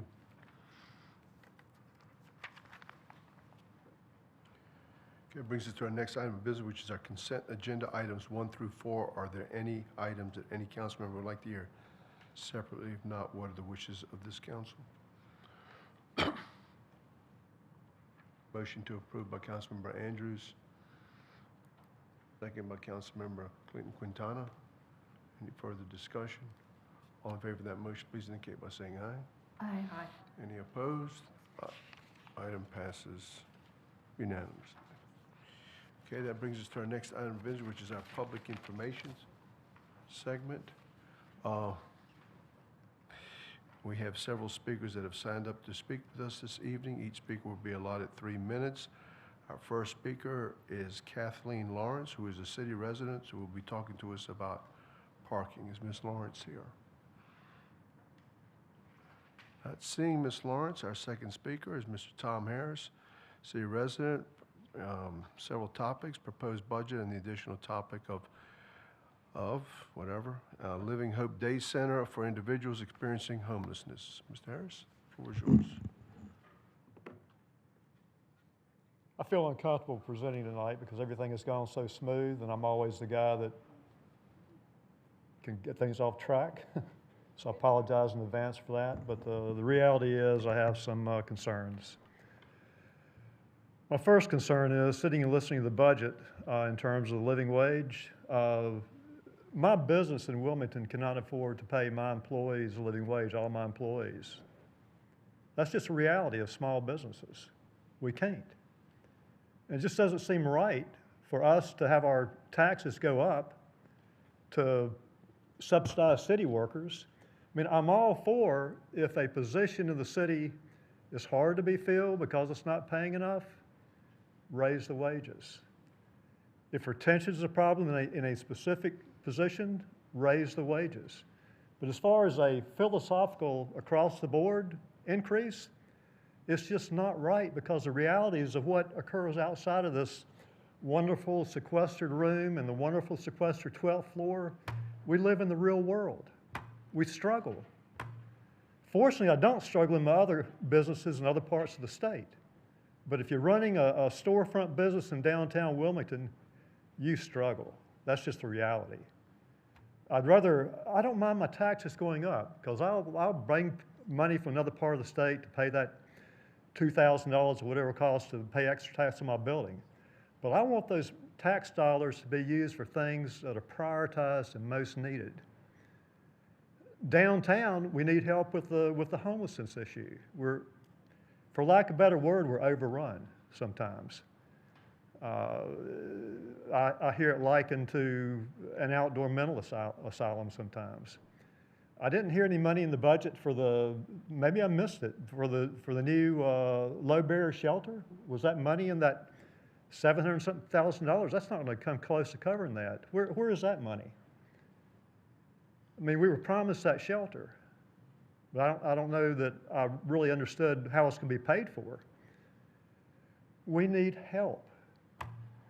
Okay, I didn't want to use all my time for this, but I just had to say something after hearing that budget presentation where we small businesses cannot afford to pay our workers, all of our workers, a living wage. Sure, I've got managers in some positions that are comparable to what the city pays, but as far as the core workforce, my small business, other small businesses cannot afford it. Transparency. What happened to the press terminal? Where did it go? The press used to be able to go into City Hall, look at emails. They can't do that. When I talked to some folks in Matthews, same problem there, transparency issue. Don't let it happen here. The big issue is what's happening to our city employees. And I'm not talking about lack of pay. I'm talking about lack of a healthy work environment where they want to come to work, they don't feel fearful, they don't feel threatened. I don't know if y'all are getting in the weeds and talking to the people who've been fired or forced to resign, which is in essence the same thing as firing. You know, we're gonna fire you unless you resign. It's not right. It's not right for people to be working in a state of fear. And when they bring that up at a town hall meeting to hear the response from the city management that as long as you don't do something wrong, there's nothing to fear. But how do you define something wrong when you're seeing your peers, the people you work with, your colleagues, fired or forced to resign for little petty things that are, I don't even know they'd amount to molehills. I mean, it's Shakespearean. It's much ado about nothing in most cases. Did y'all know they formed a support group? I mean, they're emotionally traumatized from what happened to them. I'm getting close. I'm out of time. And I guess I get out of patience too on some things. So I am proposing that to the budget be added two things. I'm proposing that the city retain an independent qualified organizational psychologist, consulting firm specializing in workplace culture to conduct a comprehensive confidential assessment of the current work environment within city government. It'll look at things like psychological safety, to the extent to which employees feel safe speaking up without fear of retaliation, perceived fairness and consistency in management decisions, trust in leadership and communication transparency, employee morale and engagement, experience or perception of retaliation, coercion, or pressure in employment decisions, overall workplace climate, organizational culture. I don't want my tax dollars used for things that are coercive and threatening to employees. I'll fight that. Okay. I'm out of time. Okay, thank you, sir. Thank you. Second thing is... Just get it over there to Mr. Harris, just bring it over there.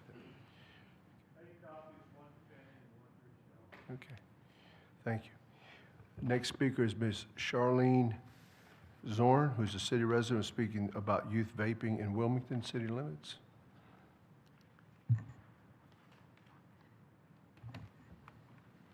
Before you get started, can you put that down? Is that better? Yeah. Okay. We want to be I'm able really to see. short. Yeah, we want to be able to see you and hear you. Good evening. My name is Charlene Zorn. I'm the stepmother of Solomon Wynn. My 15-year-old stepson passed away on June 17, 2023 because of vaping. This would have been his senior year at New Hanover High School. First, I'd like to thank the City Council for considering a resolution in support of T21 Solly's Law. I hope for unanimous support of the resolution.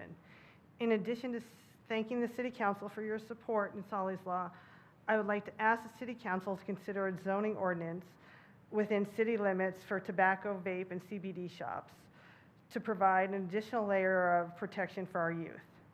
These stores are targeting our youth with brightly lit signs with fruity flavors, products to entice our youth with devices that look like everything from video games that can be synced to cell phones, highlighter markers, cartoon characters, etc.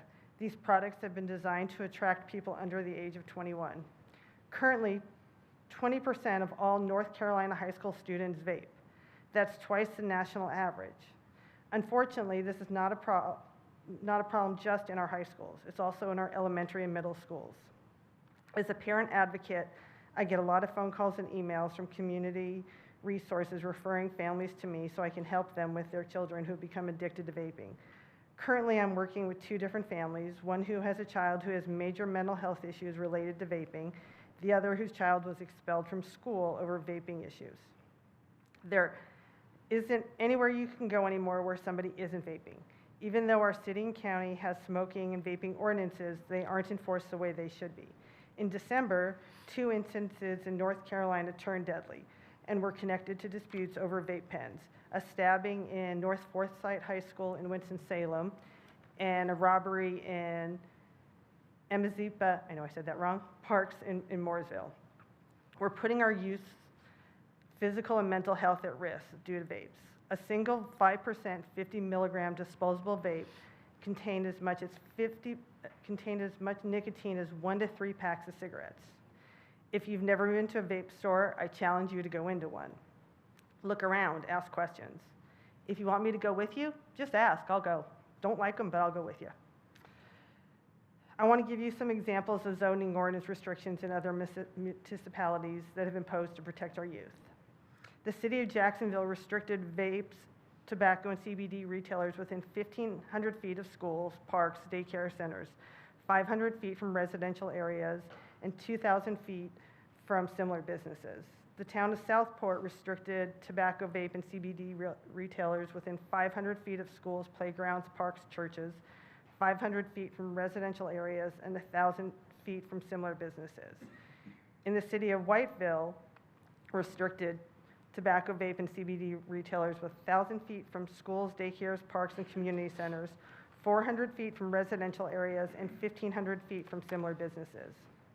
In closing, I would like to thank you in advance for your support of Solly's Law and beg you to please take into consideration zoning restrictions within Wilmington city limits to prevent any other family from experiencing the loss my family has. And I would be happy to put you in touch with Ernest Watts from Region 8 Tobacco Control. He covers this entire area of the state, and he's the expert on all things tobacco and vaping related. Thank you, ma'am. Thank you. Thank you. Next speaker is Katrina Brooks, who's a city resident, will be talking about Solly's Law.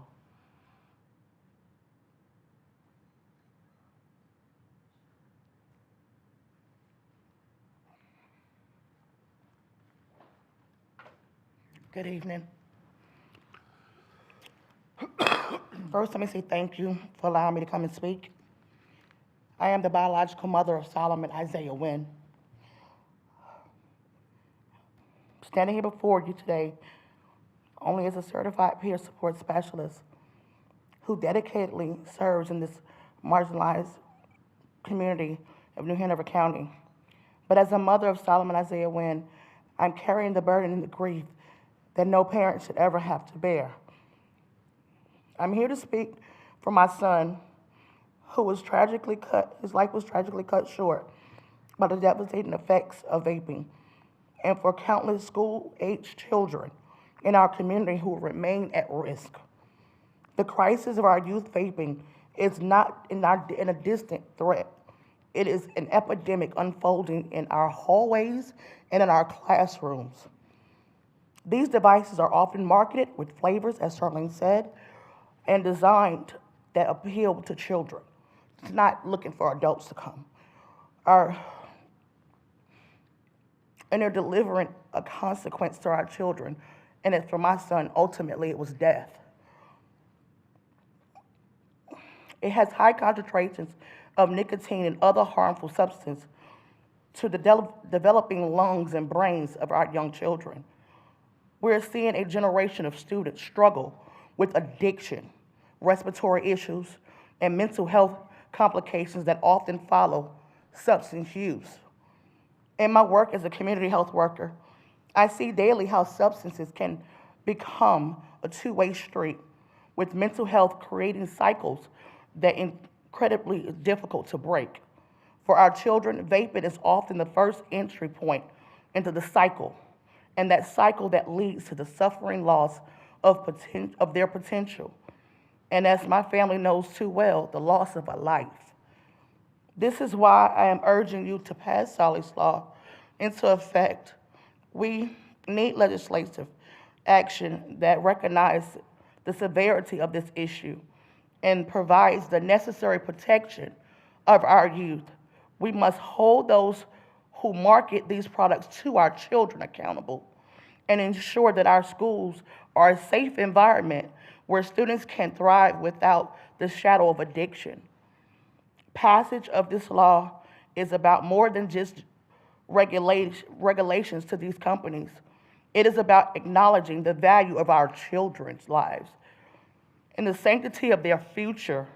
I ask you to consider the empty chair that I now see at my table because my son ain't here to eat his burgers that he loved to eat. Or to say, Mom, I want more pancakes because that was his favorite. The tragedy my family has had to endure. I pray that no other family has to endure that fate. My son was a loving, warm. I never had to discipline him the times he was with me. Loved his dad, worked out with his dad, and got to the point where he couldn't even walk to the bus stop to get on the bus to go to Hanover. Couldn't play football, something he loved, because he made the choice to vape. And I pray that somehow, some way, we protect the rest of the children. No other parent has to go through this. Thank you. Thank you, ma'am. Next speaker is Max Hammer and B. Lanier, who are also city residents, talking about the North Carolina Tobacco 21 Coalition.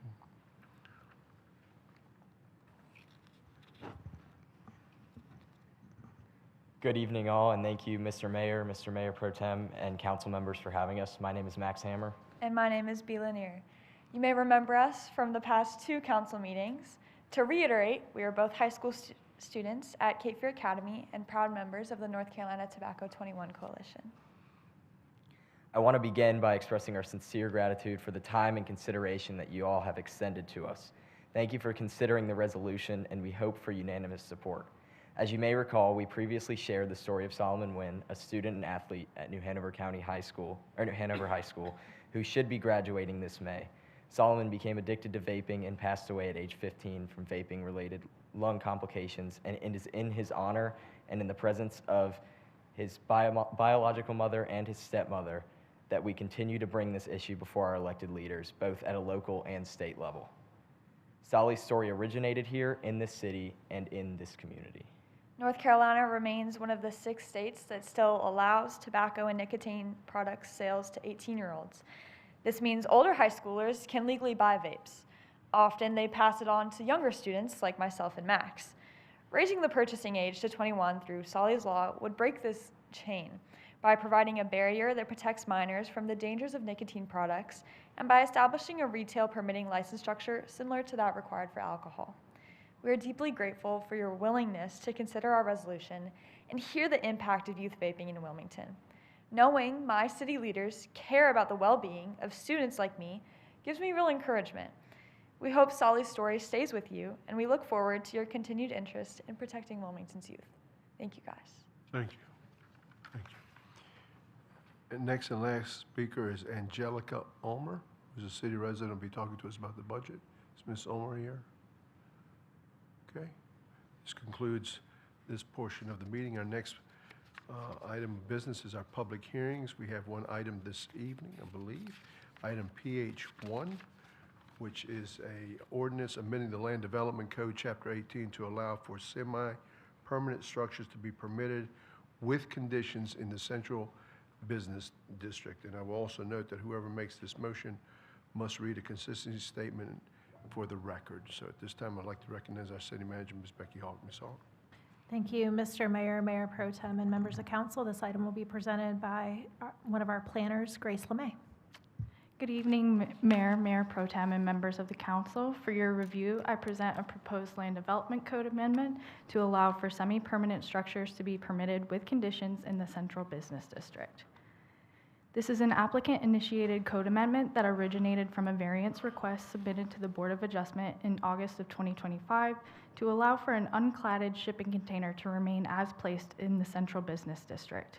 The board decided that a code amendment might be the more appropriate route to allow this structure type to be utilized in this district. This application was submitted in February of this year, reviewed by staff, and presented to Planning Commission in April. The Land Development Code design standards for new development in the Central Business District were clearly written with primary buildings in mind. As a result, smaller accessory structures or ancillary features are not specifically addressed and are held to the same requirements as principal structures.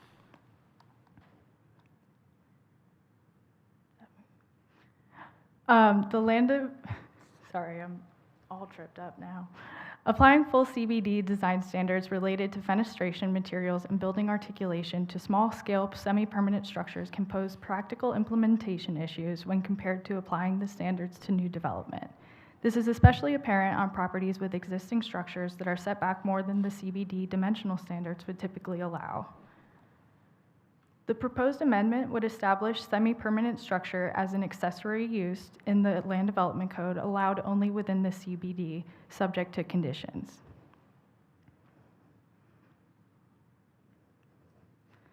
So these conditions outline that no more than one semi-permanent structure shall be permitted to one lot. Such structures may only be used to serve food and beverages as an accessory use to a primary restaurant or nightclub.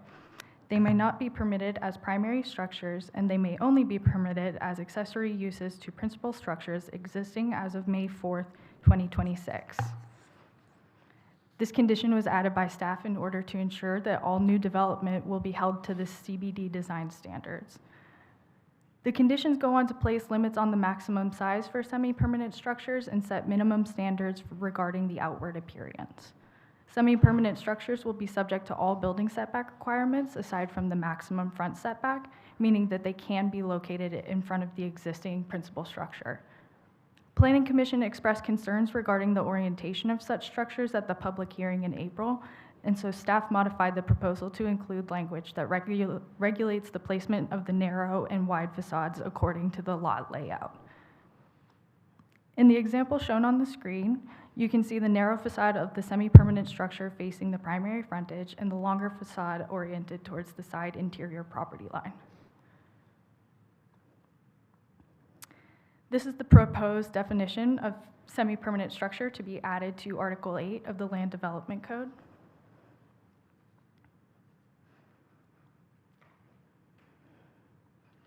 And this map shows the general location of the Central Business District within the city limits, also shown as the Historic District Overlay, where additional review and approval from the Historic Preservation Commission would be required for semi-permanent structures to be approved. Staff reviewed locations throughout the CBD with non-conforming buildings set back more than the dimensional standards would currently allow, and here you can see some examples of where these structures could be permitted. Staff has reviewed this application's alignment with relevant adopted plans, including the Create Wilmington Comprehensive Plan. The plan's growth strategies map identifies areas of opportunity with corresponding policies to guide the look, feel, and use of new development. This plan also offers broader policy guidance to shape new development throughout the city. Staff assessed this application with relevant policies and found modest support for the application's alignment with the plan. Staff did not receive any comments in support or opposition of this application. And to summarize the application and staff's findings, the current Land Development Code design standards for the Central Business District do not allow accessory structures, meaning that they are held to standards that may be unnecessary or even infeasible, especially for the adaptive reuse of non-conforming structures. By distinguishing between primary and semi-permanent structures, the city can maintain its commitment to high-quality design while allowing flexibility for smaller secondary use-specific features. Staff recommends approval, finding the request to be reasonable, in public interest, and consistent with the relevant policies of the Create Wilmington Comprehensive Plan. And Planning Commission has voted to recommend approval of the proposed amendment, subject to additional conditions regarding the building orientation along primary frontages. This concludes staff presentation. I'd like to submit the case summary and all attachments into the record. I'm available for any staff questions, and the applicant is here tonight as well. Okay, very good. Any questions of staff, our staff? Okay. Okay. Yes, Councilmember Long. I have a quick question, maybe two. In in A3, the semi-permanent structures are limited to buildings existing to, I guess, tomorrow? Today, May the It's today 4th. 5th. It says May 5th in my copy. That's right. But tell me about the reason for limiting that. So that from today, all new development would be subject to the current CBD standards, and they would not be allowed to utilize this type of structure. So this is really meant for more non-conforming structures or buildings that exist as of today. So it's not to encourage more people to. Right, it's to put allow shipping the containers out. expansion of uses that might not be able to, considering their current lot layout, without having to redevelop the entire lot. Okay. The other thing I was wondering, in the definition of the semi-permanent structure, there's no requirement about how often it's used or how long it can be there or anything like that. It's just looking at unintended consequences of having one of the shipping containers not being used and just sitting there. Right, that's not included in this proposal right now. Thanks. Okay. Any other questions? Okay. Thank you. All right, this time I'd like to recognize the applicant.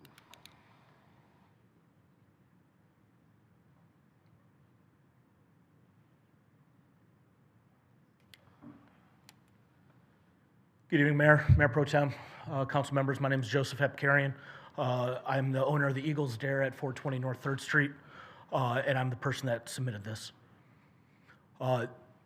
We've gone down this road with originally applying for a variance, going through that with the Board of Adjustment, ultimately getting to the point where we were recommended to do a text amendment. Zoning office and also the Planning Commission, it's been a very, it's been a long road to get to where we're at, but it's ultimately, especially with the Planning Commission, been very good and fruitful. And I think where we're at here and what we submitted is a good step in the right direction. This addresses my issue.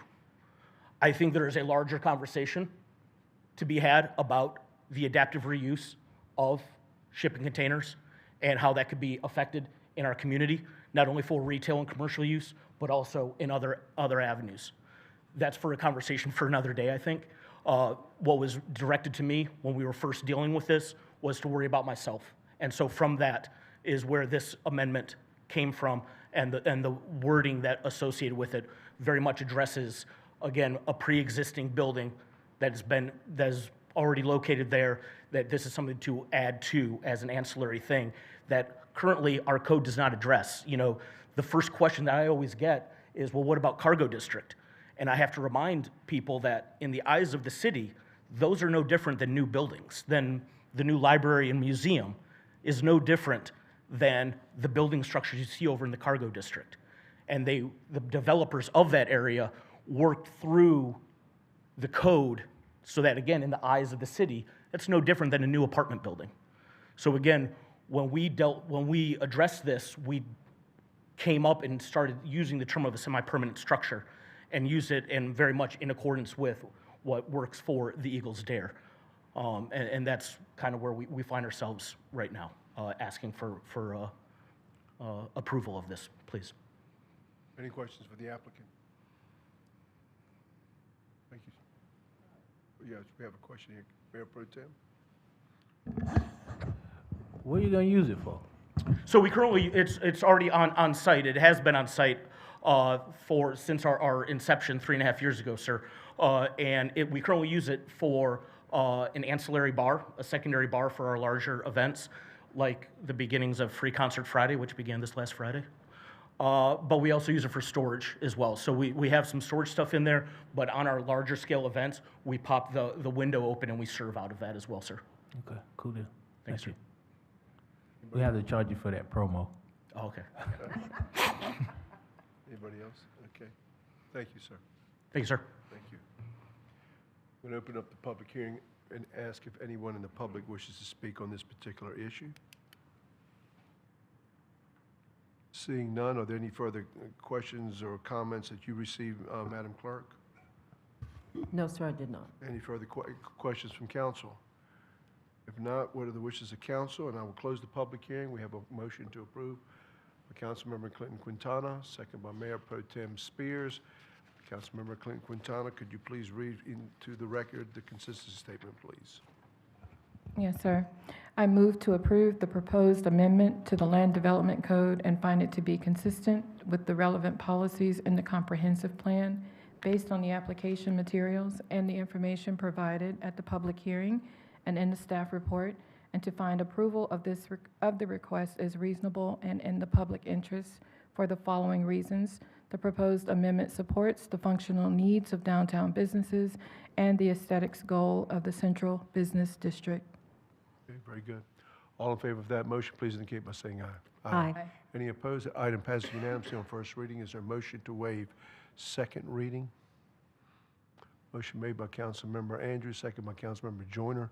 Discussion. All in favor of that motion, please indicate by saying aye. Aye. Any opposed? The item passes unanimously on first as well as second reading. That brings us to our next item of business, which is our ordinances. Item 01 is an ordinance amending Wilmington City Code, Section 8-5 on criminal history background checks and/or credit history checks required of applicants and employees. At this time, I'd like to recognize the City Manager, Ms. Hawk. Ms. Hawk. Thank you, Mr. Mayor, Mayor Pro Tem, members of council. This item will be handled by our City Attorney, Meredith Everhart. Good evening, Mr. Mayor, Mayor Pro Tem, and members of council.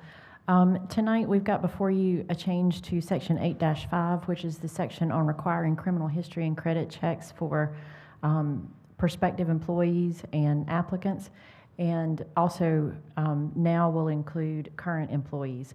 As you know, as part of the City Attorney's work plan this year, we were, as part of my work plan, to begin a revision of the entire code. We brought to you a Chapter 1 revision a couple of months ago, and speaking with the city manager, we just determined that this was a particular item that we wanted to move up on that agenda instead of just pushing straight through with Chapter 2, 3, and so forth, because of the potential safety involvement here. What this new revision will do is that it will now require criminal history background checks for all applicants, for final applicants for employment with the city. Previously, it was just for applicants to certain positions. This will make sure that all applicants receive a criminal history background check. This will not affect our ban the box provisions. This is only applicable for final applicants of employment after a conditional offer of employment is made. So this will not prevent anyone from applying to the city or from going through the process. This is only with regard to final applicants for employment. And further, the next major change will be that after individuals are employed, this new language will provide that they will be subject to random additional criminal history background checks during the course of their employment. This would be similar to what we do right now for individuals with random drug checks or alcohol checks. And so this will be similar to that, except it'll be a criminal history background check. This will reinforce the city's policies that employees are to report any type of criminal conviction to the city and make sure that they're continuing to do that, and will give us an opportunity to check on that periodically and randomly. The same for credit checks with regard to those being performed for all individuals who are final applicants for employment. I'd be glad to answer any of your questions. Do you have any questions? Yeah, Councilmember Santaguido. Thank you, Mayor. This is a request mainly for these amendments as they come through. Can we get redlined versions of these so that we can see what's actually changing in the ordinance when you bring them to us, so that we can just understand? Yes, ma'am. We'll exactly make sure what's to do that in changing. Thank you. future. Yes, ma'am. Thank you. Mayor Pro Tem. So, Meredith, you said that this was a little further down in the code and you moved it up. How far down was it? So this is Chapter 8, 8-5. So we previously brought Chapter 1 to you. That was kind of the lower hanging fruit at the very beginning with the definitions section. That was fairly easy to take care of and get that out of the way. And then I had a conversation with the city manager about any particular items that had come up or that were of particular interest. We both discussed several of them, and this was one of the ones that we decided we wanted to, needed to be moved up because we want to ensure that both the citizens and our employees are safe in the workplace. And we think that having these background checks for all employees prior to employment and having a method to do these checks after they're employed on a random basis would assist in that. Well, not one more question, but my next question is, how many incidents, or have we had any incidents like this that would make this move up on your radar, not my radar? So I don't know, and I'll defer to the city manager in just a moment if she's aware. I don't know of any specific incidents where we've had something bad happen as a result of this, but I do know that, for instance, one of the situations that we discussed was the fact that we have, individuals who are out riding on the back of trash trucks who are handing out little mini trucks to kids on their route. Those are not people who are typically screened for having criminal background checks done, because when you think of a solid waste worker, you don't normally think of having a lot of interaction with children. And so this would just kind of across the board have us do criminal background checks for everyone, realizing that at some point there's a good chance that most individuals that work for us are going to have interactions with children and with the public that aren't necessarily included in all of their job descriptions. Okay, gotcha. But in the cover letter, it uses the term violence, right? So are we looking for violently? Yes, sir. Potentially Okay, violent people, or are we looking for people who shouldn't be around children?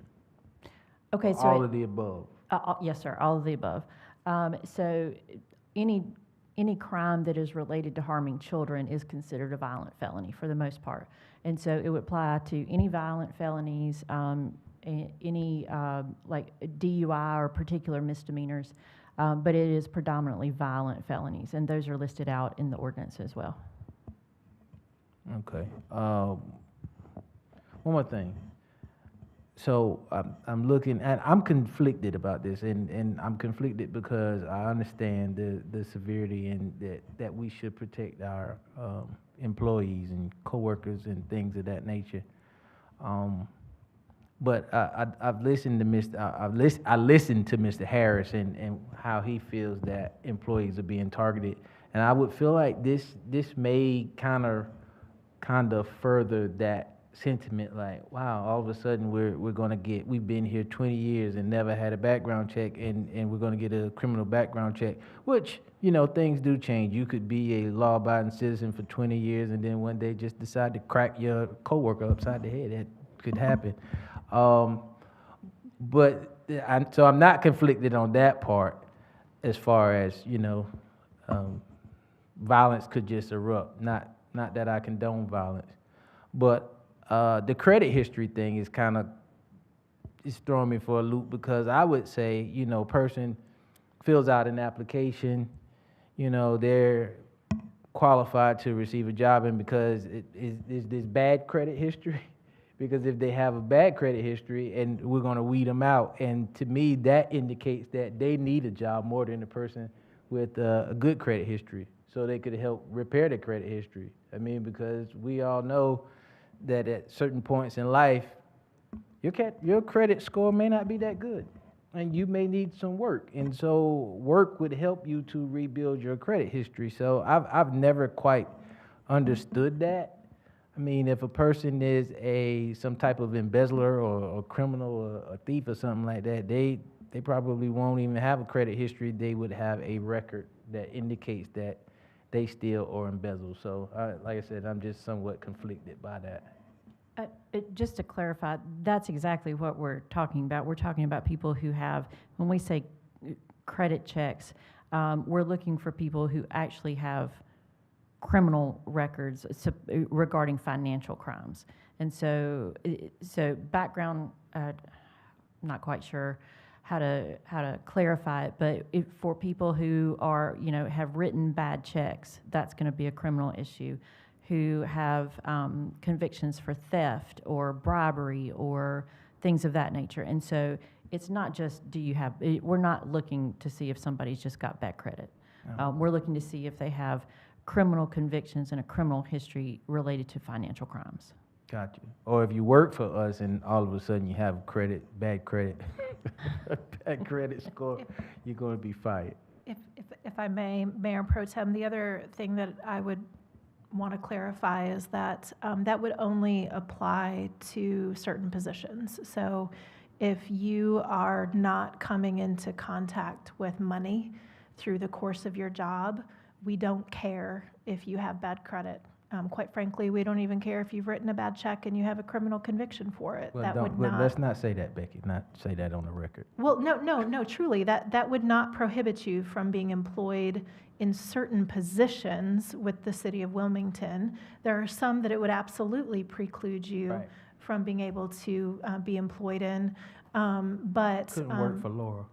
But the point of this is right now we do not complete these checks on all of our employees. They're only for selective positions. We just want to treat everybody the same in terms of running them through it. And then the decisions that are made, if something does come up, would be specific to that particular position and also specific to the severity of the crime and also how much time has elapsed since that conviction was made. If something happened 20 years ago and there's been no issue, it wouldn't even show up on the check. It only goes back 7 years. If it happened to, for some reason, that's long in the past. That's not something that we're worried about. The concern right now is the lack of consistency and potentially having employees where there could be something in their background that really should be precluding them from working in the organization and working with the community, and we don't actually know that right now. Okay, thank you. And it's the same period of 7 years for the criminal history as well. Okay, well, thanks for the clarity. I just want to help you all flesh it out so people could have a better understanding of what they're hearing. Councilmember Clinton Quintana. Well, I think Becky answered the majority of my questions, which were, former banker here, so I'm always concerned when I see that companies are doing criminal history background checks and credit checks. The credit history was a question of, was that for financial employees who are maybe dealing with budgets, funding, things of that nature, and so you have confirmed that. And I'm hearing you all are thinking 7 years. Is that accurate? Yes, ma'am. If you'll look in Section C of the ordinance, which is included in your packet, it specifically goes into the credit checks. It's making it so that the credit checks will be done on all employees, but there's only going to be something brought up if they've been convicted within the previous 7 years of application with something involving theft, concealment, fraud, worthless check, misappropriation, or a felony crime involving those things, embezzlement, robbery, or the like.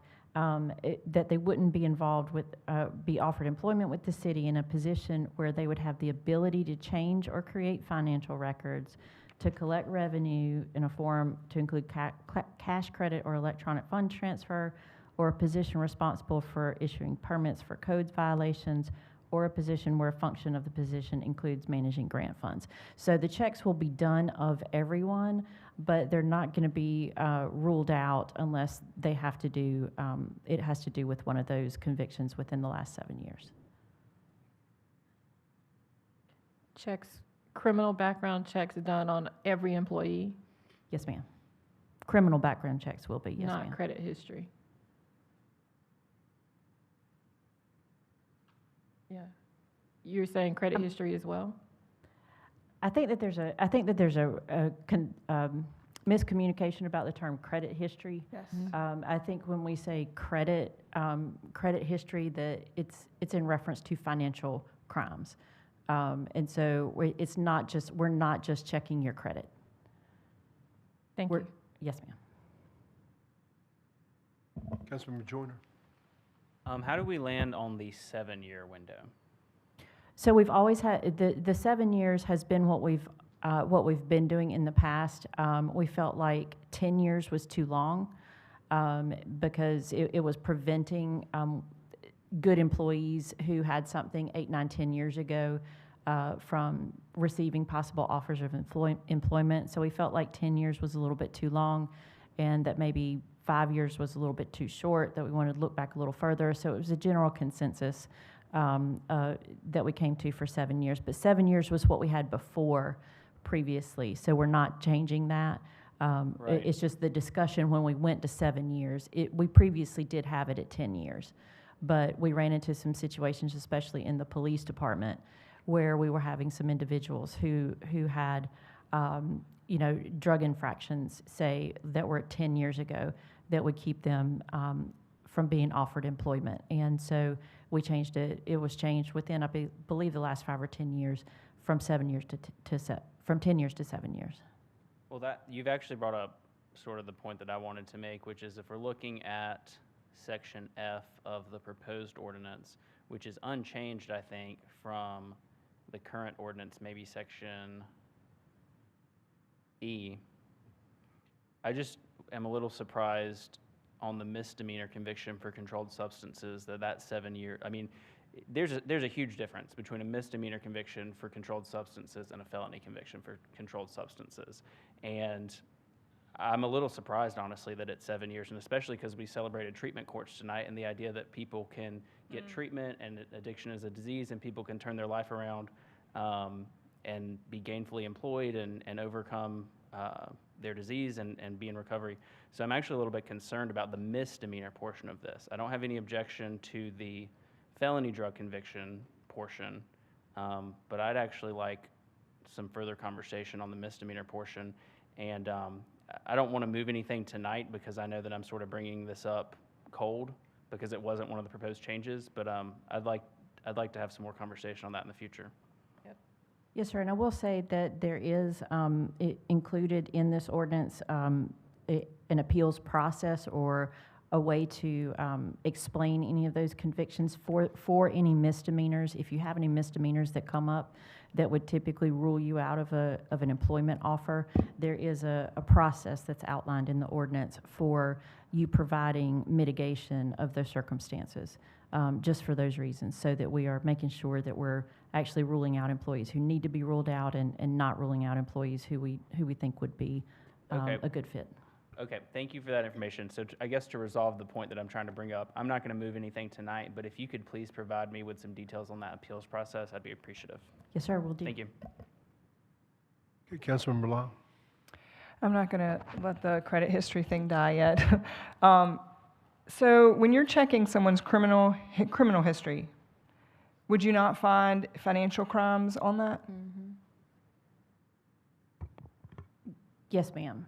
So why is credit history check called out as a separate thing in Section D specifically? It does sound like you're looking at Equifax or whatever the credit score agencies are. So why do we need two different descriptions if everything's going to show up in the criminal history?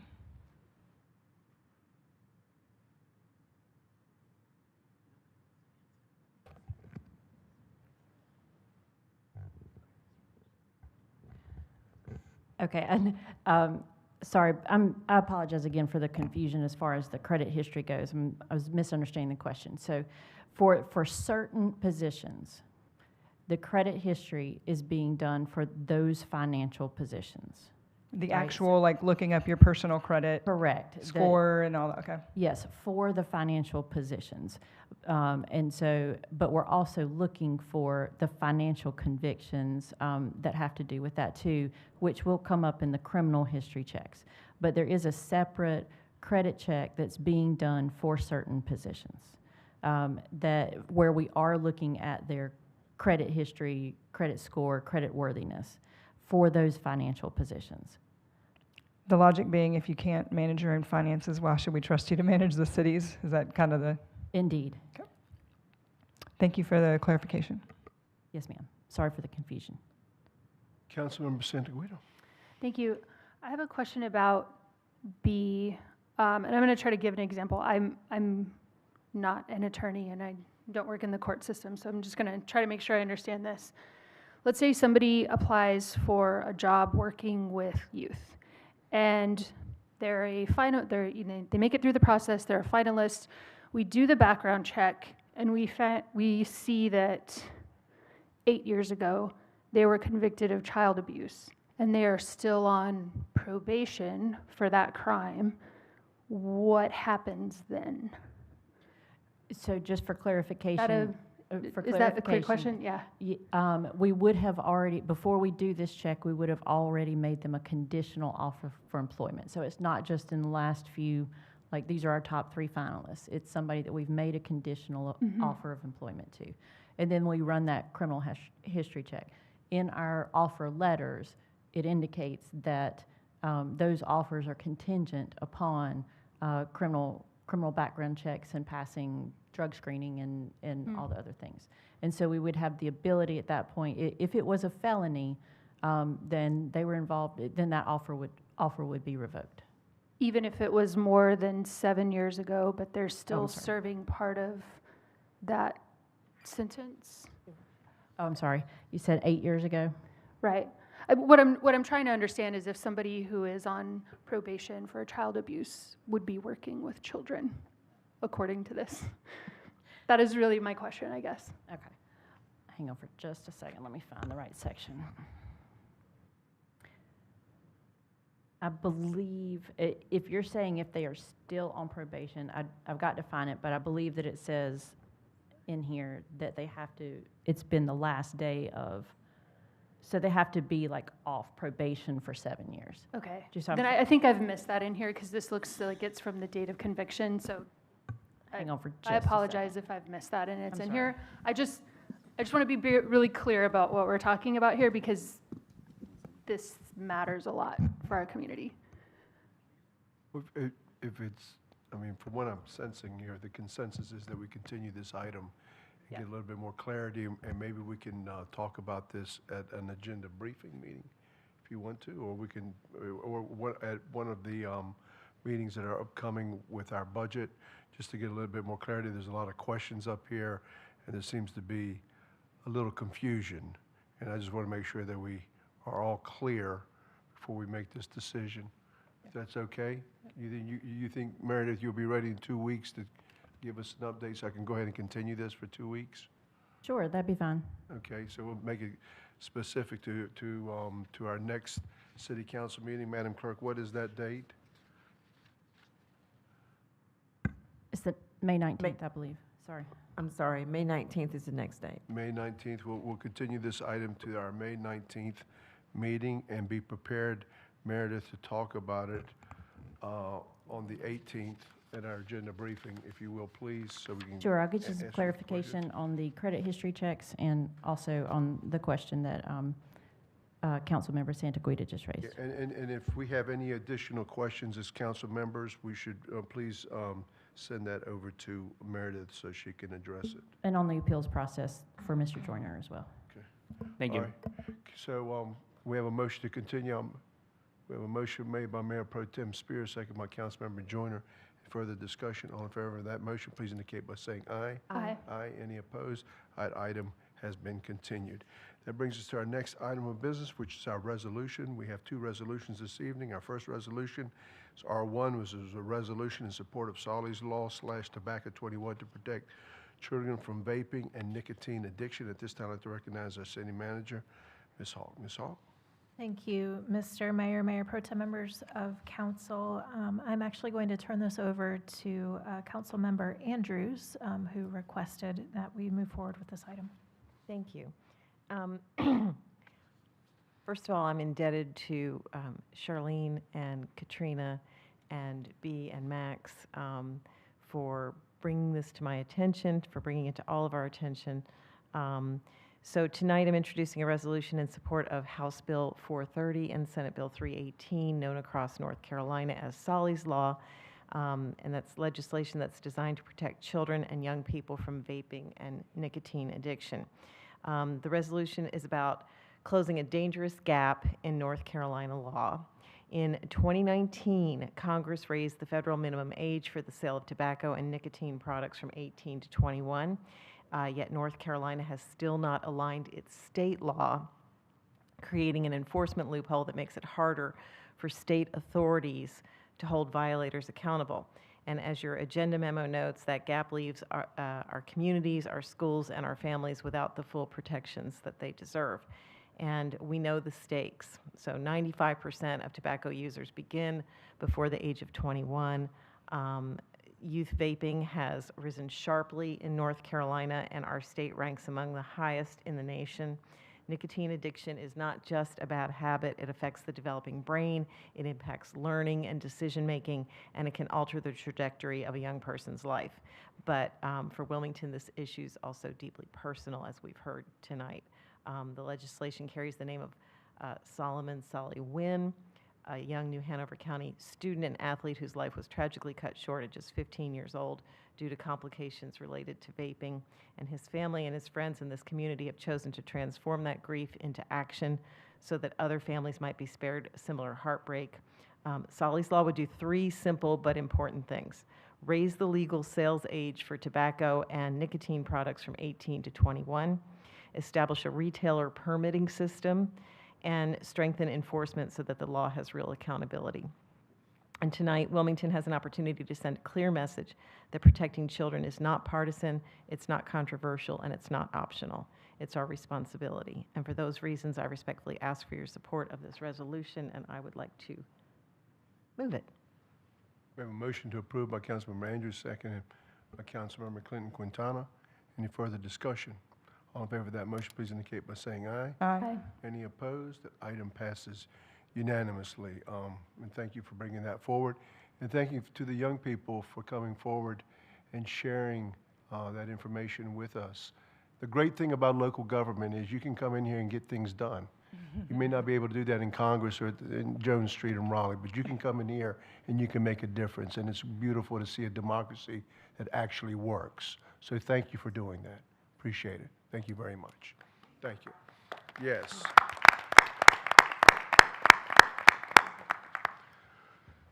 Yes, go ahead. I'm sorry, Mayor Pro Tem.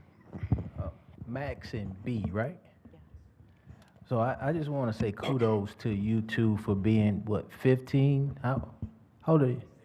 16 years old and coming down here consistently to promote this for someone in our community. And this just shows, as the mayor just said, this is how government works. You know, and I was telling staff on last Wednesday of how well you have read and spoken publicly at such a young age. So it's really amazing, and thank you for coming in and doing this and making things happen within our community. You probably have some great futures ahead of you. If you don't, vape. No, you've done a great job, so congratulations.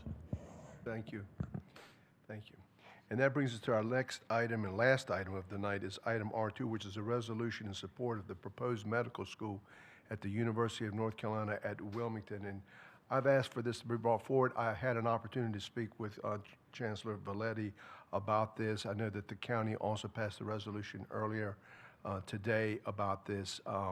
This is a tremendous opportunity for our community and for our region.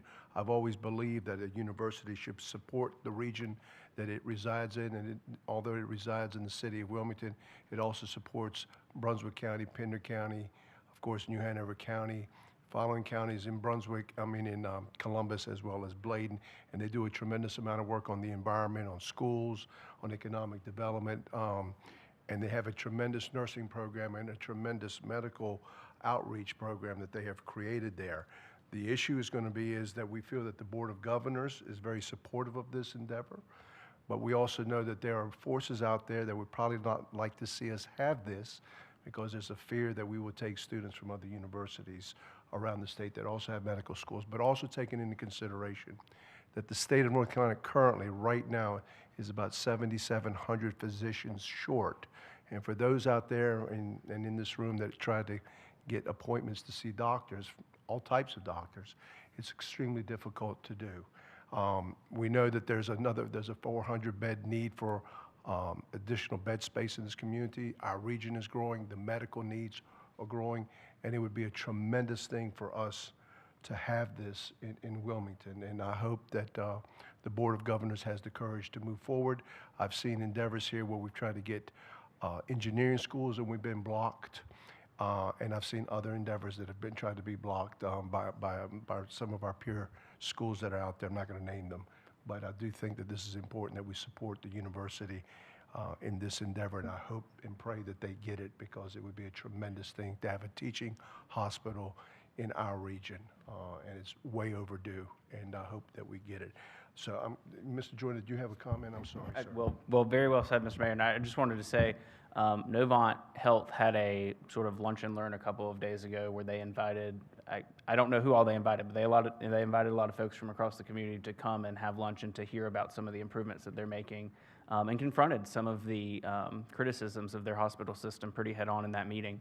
But they talked about nursing staffing and the work that the Chamber of Commerce and Cape Fear Community College and some educators in the region have done to improve the nursing workforce in southeastern North Carolina. But one of the questions that I raised was about recruitment and retention for physicians. And fortunately, they have a pretty good retention rate for physicians when you compare it to some of their competitors or peers nationally. But from that conversation, my observation was, if you can get people here, they tend to want to stay here. And so having a medical school here gets people here, because it's self-selective, that people who want to learn in this community will then likely want to stay in this community. So I fully support this. Okay, very good. And I'm going to read the resolution into the record. Resolution in support of the proposed medical school at the University of North Carolina at Wilmington, whereas access to high-quality health care and a strong physician workforce are essential to a safe, healthy, and thriving community. And whereas the University of North Carolina Wilmington has requested authorization from the University of North Carolina Board of Governors to begin planning a Doctor of Medicine program with both 4-year and accelerated 3-year tracks with an emphasis on primary care and community-based training. And whereas southeastern North Carolina continues to experience significant population growth, increasing demand for healthcare services and workforce capacity, and whereas North Carolina ranks 40th of 50 states in medical students per capita, highlighting the need to expand in state medical education opportunities, and whereas the proposed program is designed around a distributed training model utilizing partnerships with hospitals, clinics, federally qualified health centers, and medical practices across the region, including rural and underserved communities.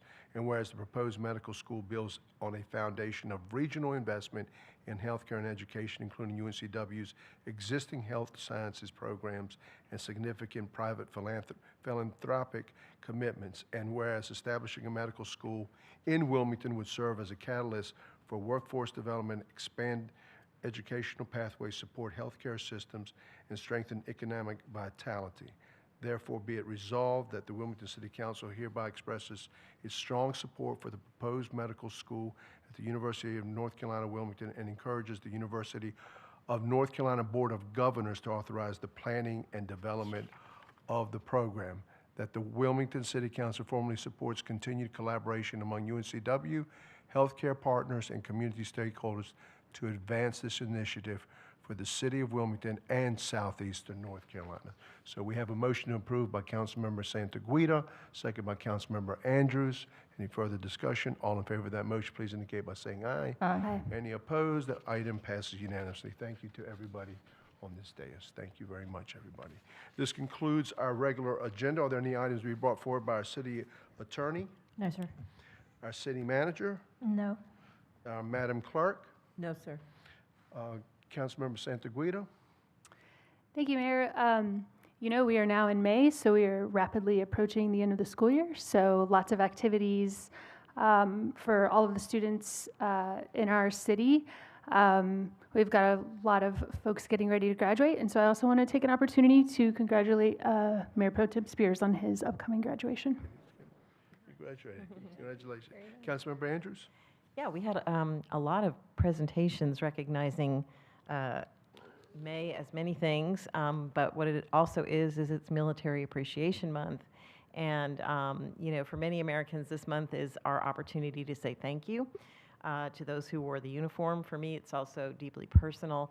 I am the daughter of a military member, a veteran myself, a former military spouse, and the proud and forever grieving Gold Star mother of a soldier.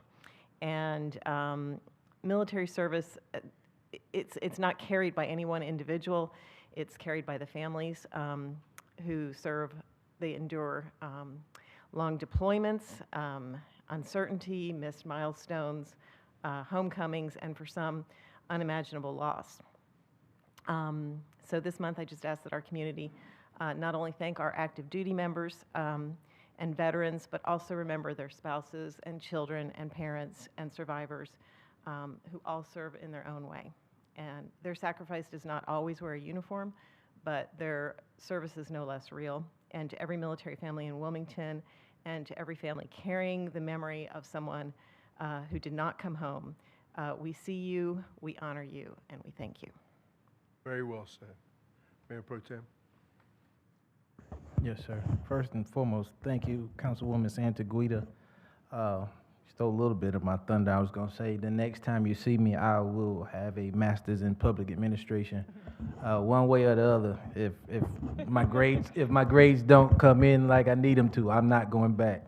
So just consider me a graduate.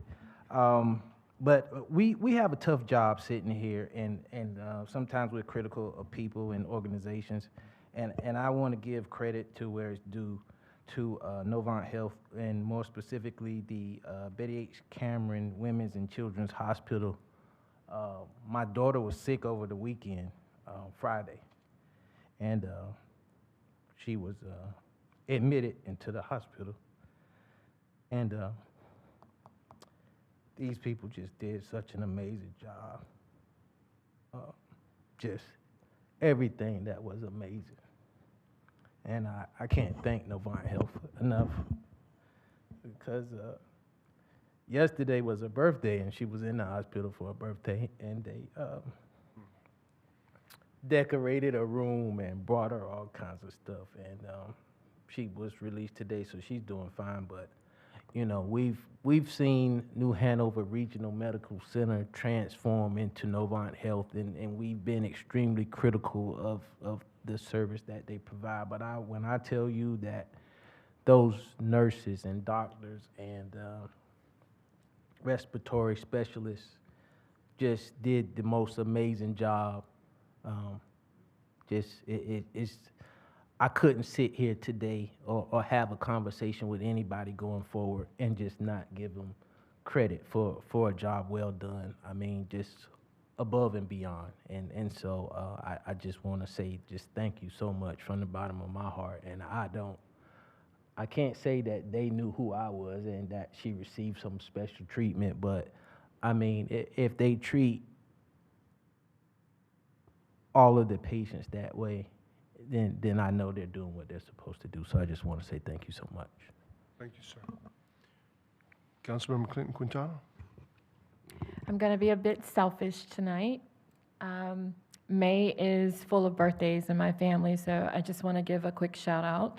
My dad's birthday is tomorrow on Cinco de Mayo, and so we always look forward to celebrating with him. But this year it's special because, as some of you know, I lost my mom a little over a year ago, and he's been very sad. So I'm looking forward to spending some time with him and my uncle, whose birthday is on the 7th.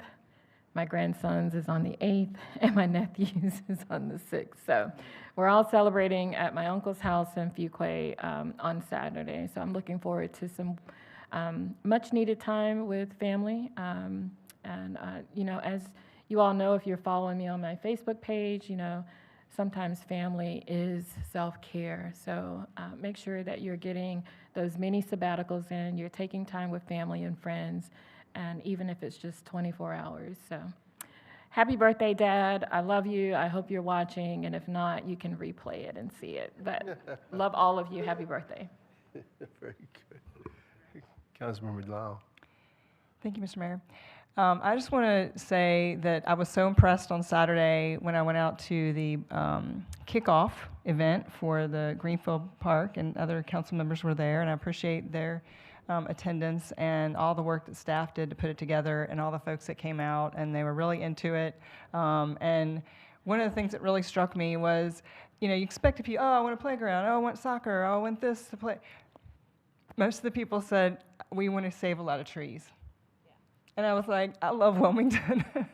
So thanks, it was a great event, and also want people to know there'll be other events to get more public input as we go along with the park plans. Thanks. Joyner? Sunday is Mother's Day, and I'm very blessed that I will be getting to see both of my grandmothers and my mother, and so I just want to wish a happy Mother's Day to all the mothers, and thinking about all the mother figures that we remember as well. You're here. With that, thank you for taking an interest in your government. We stand adjourned.